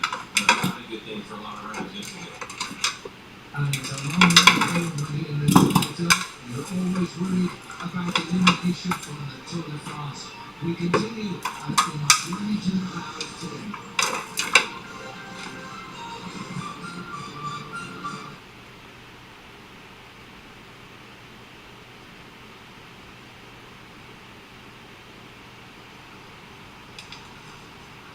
And this is another big battle day, straight line around the mountains. They're not playing great with the riders. Everybody's riding apart from each other, being sprayed by the water. It is a treacherous day, and this man is company it right now. This is Nairo Quintana. Rotor trim. Okay, let's get this one out here. In 2014, he finished second in the Tour de France. He won the white jersey and the King of Mountains. He was losing, but now he's taking Looks like so much of a mess when I started, but it is a mess now.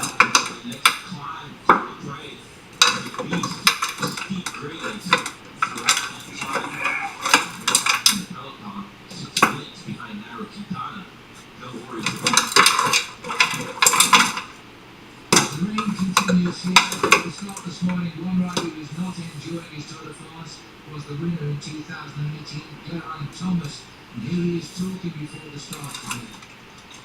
Just from the start, just didn't have it basically, and obviously the way the race was, there was no going back, and it was just a long day. And yeah, it was hard. It was pretty hard to actually run into the dog, but we had to, we get very tough again with the road. Let's see if we can pull it off.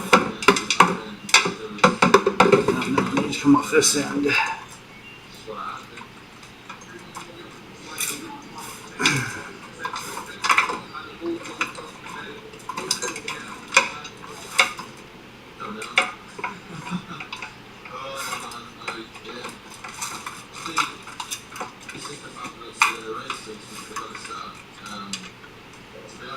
obviously today being much different than yesterday.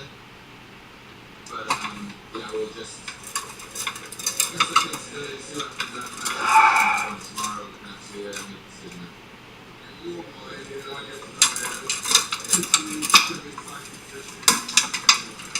That's the thing, I don't think, it's something to weigh up, but I think when you get to stage 14, 15, but I feel like I've done 20 already, it's hard, and it's taken a lot just to get to this stage. And the mental side, I'd say, as well, is tough, but obviously we commit to master it, then, since the start of the year, I've trained a lot, and we're trying to get here the best I have, and, it's a lot of work, I'm working from day, but I've sacrifices, so it's tough when, we can all just fall apart like that, but it's all about it.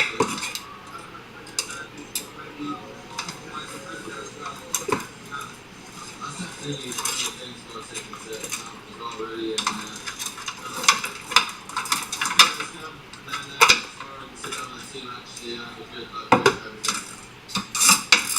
Okay.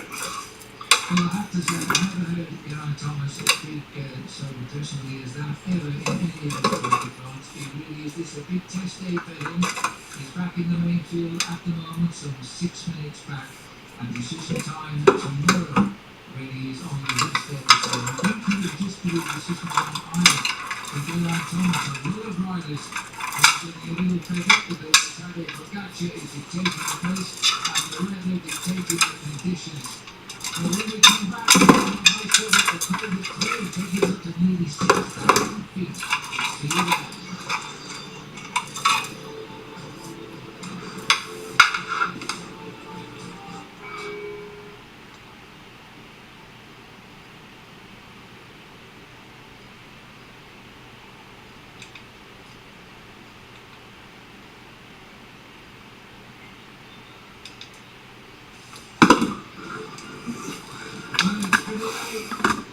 It's pretty early over on the east coast rather of the United States, and everyone looks at it with a live coverage of the Tour de France presented by Rocket Mortgage. It stays now today. We are in the high mountain. In fact, the riders are approaching the toughest of them all today. The time the cold will carry taking us up to 5,700 feet. And we're looking at the yellow jersey pulled off the first Got them all out. Okay. He's in the main field over 6 minutes behind us now as he chases this group of 4 leaders out front. And there are the stats on this climb of the Col de Grey HC. All category means outside categorization. This is a brute of a climb, and it's still 2 more after it to take us to the finish today in team. 7 miles of climbing and almost 3,400 feet of elevation difference from the bottom to the top. Okay, let's look at my sheet, make sure I understand. He's form, however, he's chasing back with Michael Woods. There goes Nairo Quintana in the red jersey from Arkea. Ikita and Pick, and 2 Colombians, 2 Australians at the lead at this stage of the Tour de France. So you got those two. Great ride by Lucas Hamilton and Ben O'Connor. ACP should be 1, 2, 3, 4. And he's got himself to the front today after a long chase. So 1, 20 points 2, 3. on the top of this climb. The battle for the King of the Mountain title is on. Out Tolls was with this group. He's just been left behind. Quintana, the winner of this title, when he first rode the Tour de France 7, 8 years ago, 2013. ACP is out. Everybody spread across the mountain today. We're running down the Look at that, we got it all out. But we won't be going into Italy. We're in the shadow of Mont Blanc, beautiful mountain between Italy and France. So let's label this. The weather absolutely atrocious. Bob, I bet you're glad to be tired of professional cycling, eh? But this is the day that reminds you how difficult professional cycling is, especially the Tour de France. Everything is on the line. We see Quintana and Ikita sharing the same language, and sharing also. So it goes in there like that. And it goes on there like that. So this should be 33 to 40. Pretty sure this is 33 to 40. Yes. This is Quintana. I'm really happy for him, Bob, because he's gone through bad times. So I need. And I thought he was in for bad times. This year's race lost a lot of time being dropped. Today, he made a decision to get out up front and get those big points available for the mountains and get something out of this Tour de France. The series of climbs today should be familiar with a lot of riders in the peloton this year's Tour de France. We just raced over the Col de Pré and the Cormet de Roseland in the Dauphiné back in June. That was a stage won by Bahrain victorious Marc Ledoux. Not in the Tour de France, a little bit odd of his non-selection, but didn't seem to bother the other riders on Bahrain. They're having a spectacular Tour de France. Michael Woods struggling to get back on turns. Looks like he's going to do that, but he's been going at it with wild poles in the early climbs for KOM points. And I'm wondering if that hasn't taken a little bit of energy and dropping the rain jacket for wild poles, hoping his team car saw that. And he's probably tired of carrying that. That's understandable.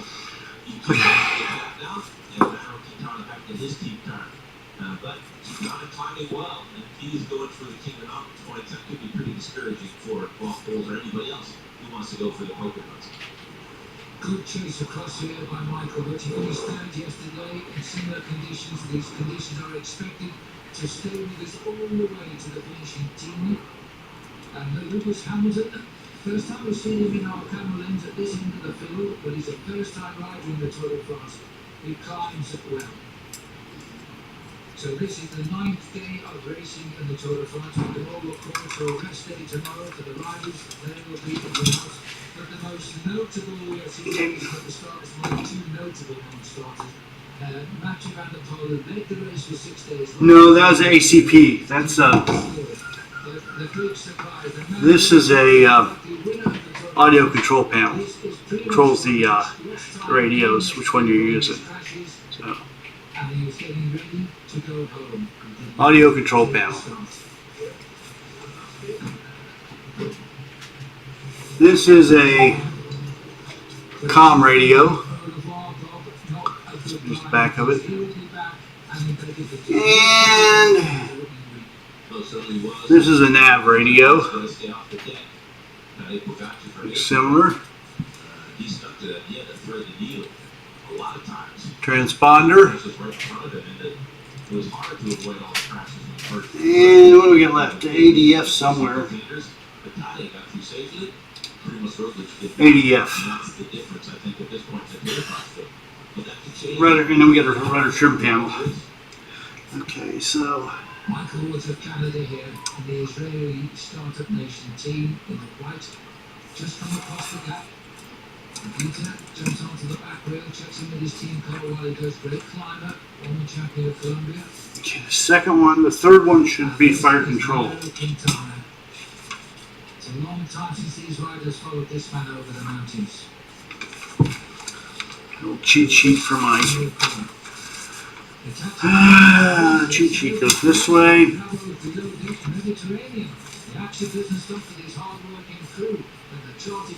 Oh, cargo fire panel right here. 1, 2, 3. It should be this one right here. It is cargo fire panel. Come on out there.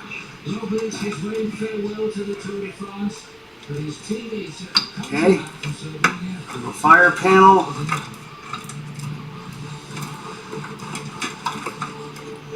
That's input. 1, 2, 3, 4, 5. 1, 1, 2, 3, 4, 5. Actually, we have 2 of them. Okay. And be there when they do. Believe in their dreams.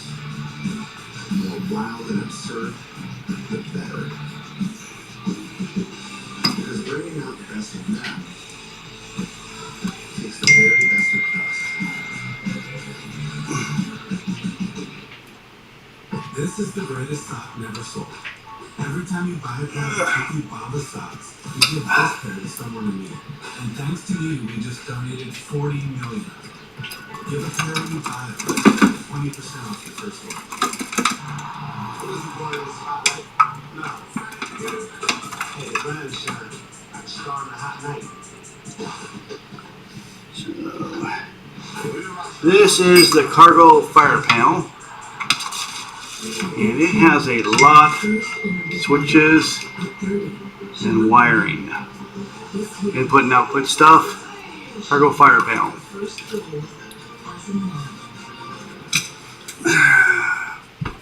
July 4th weekend is always an exciting one. Racing on July 4th just goes hand in hand with everything I live for. Burgers. My break. Yes. There's still power here, Mike. 4th of July is here, and we're celebrating with special hours. No, the Zevo cargo fire panel does work. Save on all our latest styles for every room to celebrate this summer. New products you've been waiting for in stock and on sale. And more furniture. At least in the test position. Every day.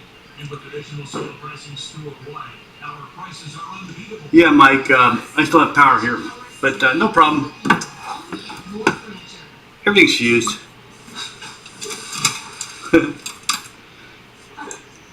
Yeah, okay, my turn.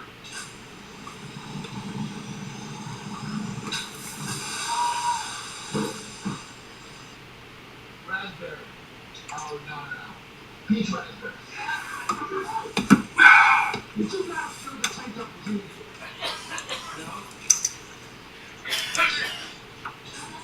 Why would it touch it?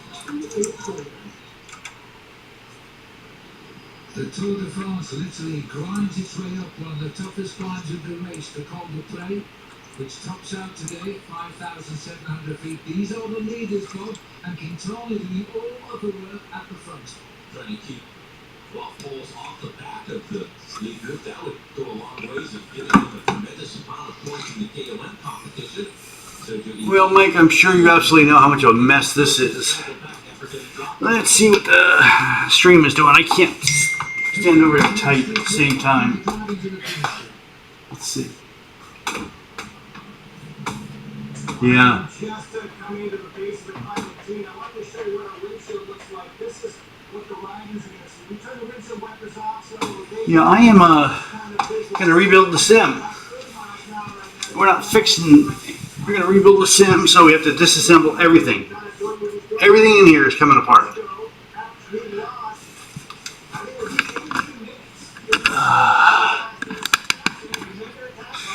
So, what time is it? It's 11:30. I think I'm going to call it a night.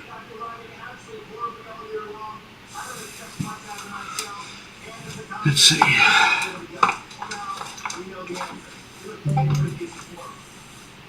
First things first, let's shut that noisemaker off.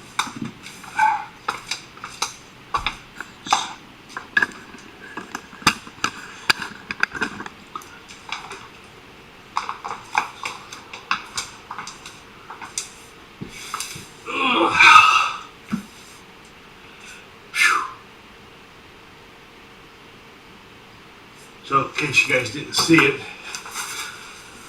let's tilt this up a little more. Maintenance being performed.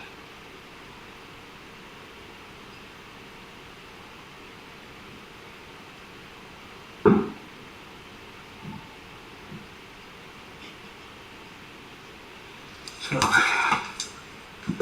we are in the process of disassembling the sim. We got the yokes out, we got the pedals out, we got the seats out, we're disassembling the pedestal.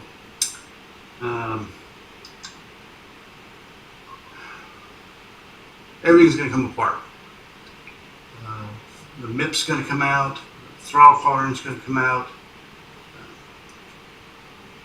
This whole thing gets turned and pushed up that way.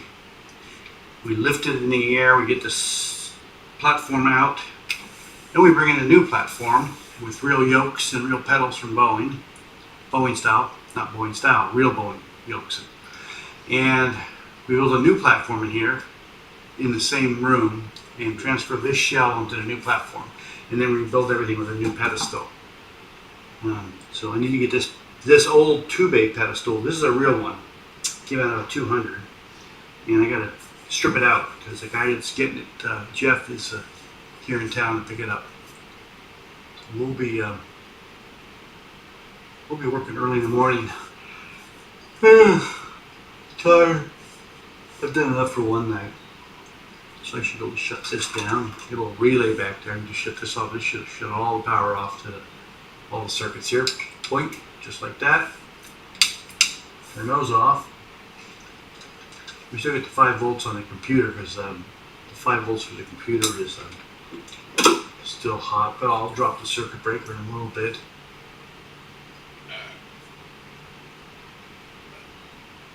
That's it.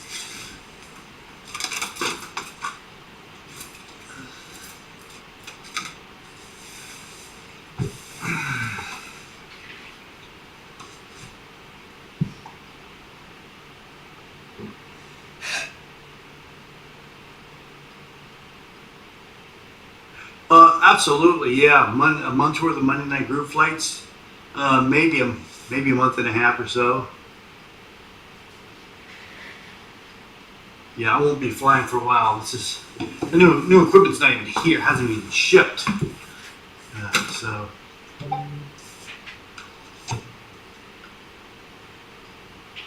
Yep, no flights. Okay, I'm gonna shut the stream mic down. Mike, I'm gonna give you a call. Get by your phone, Mike.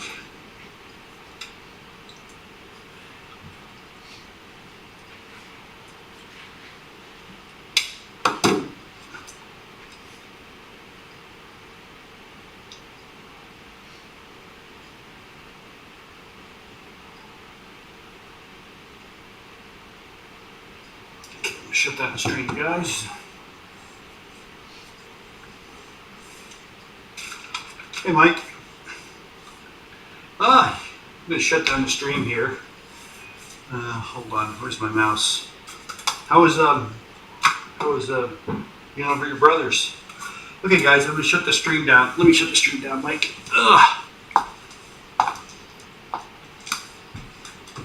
It has been fun.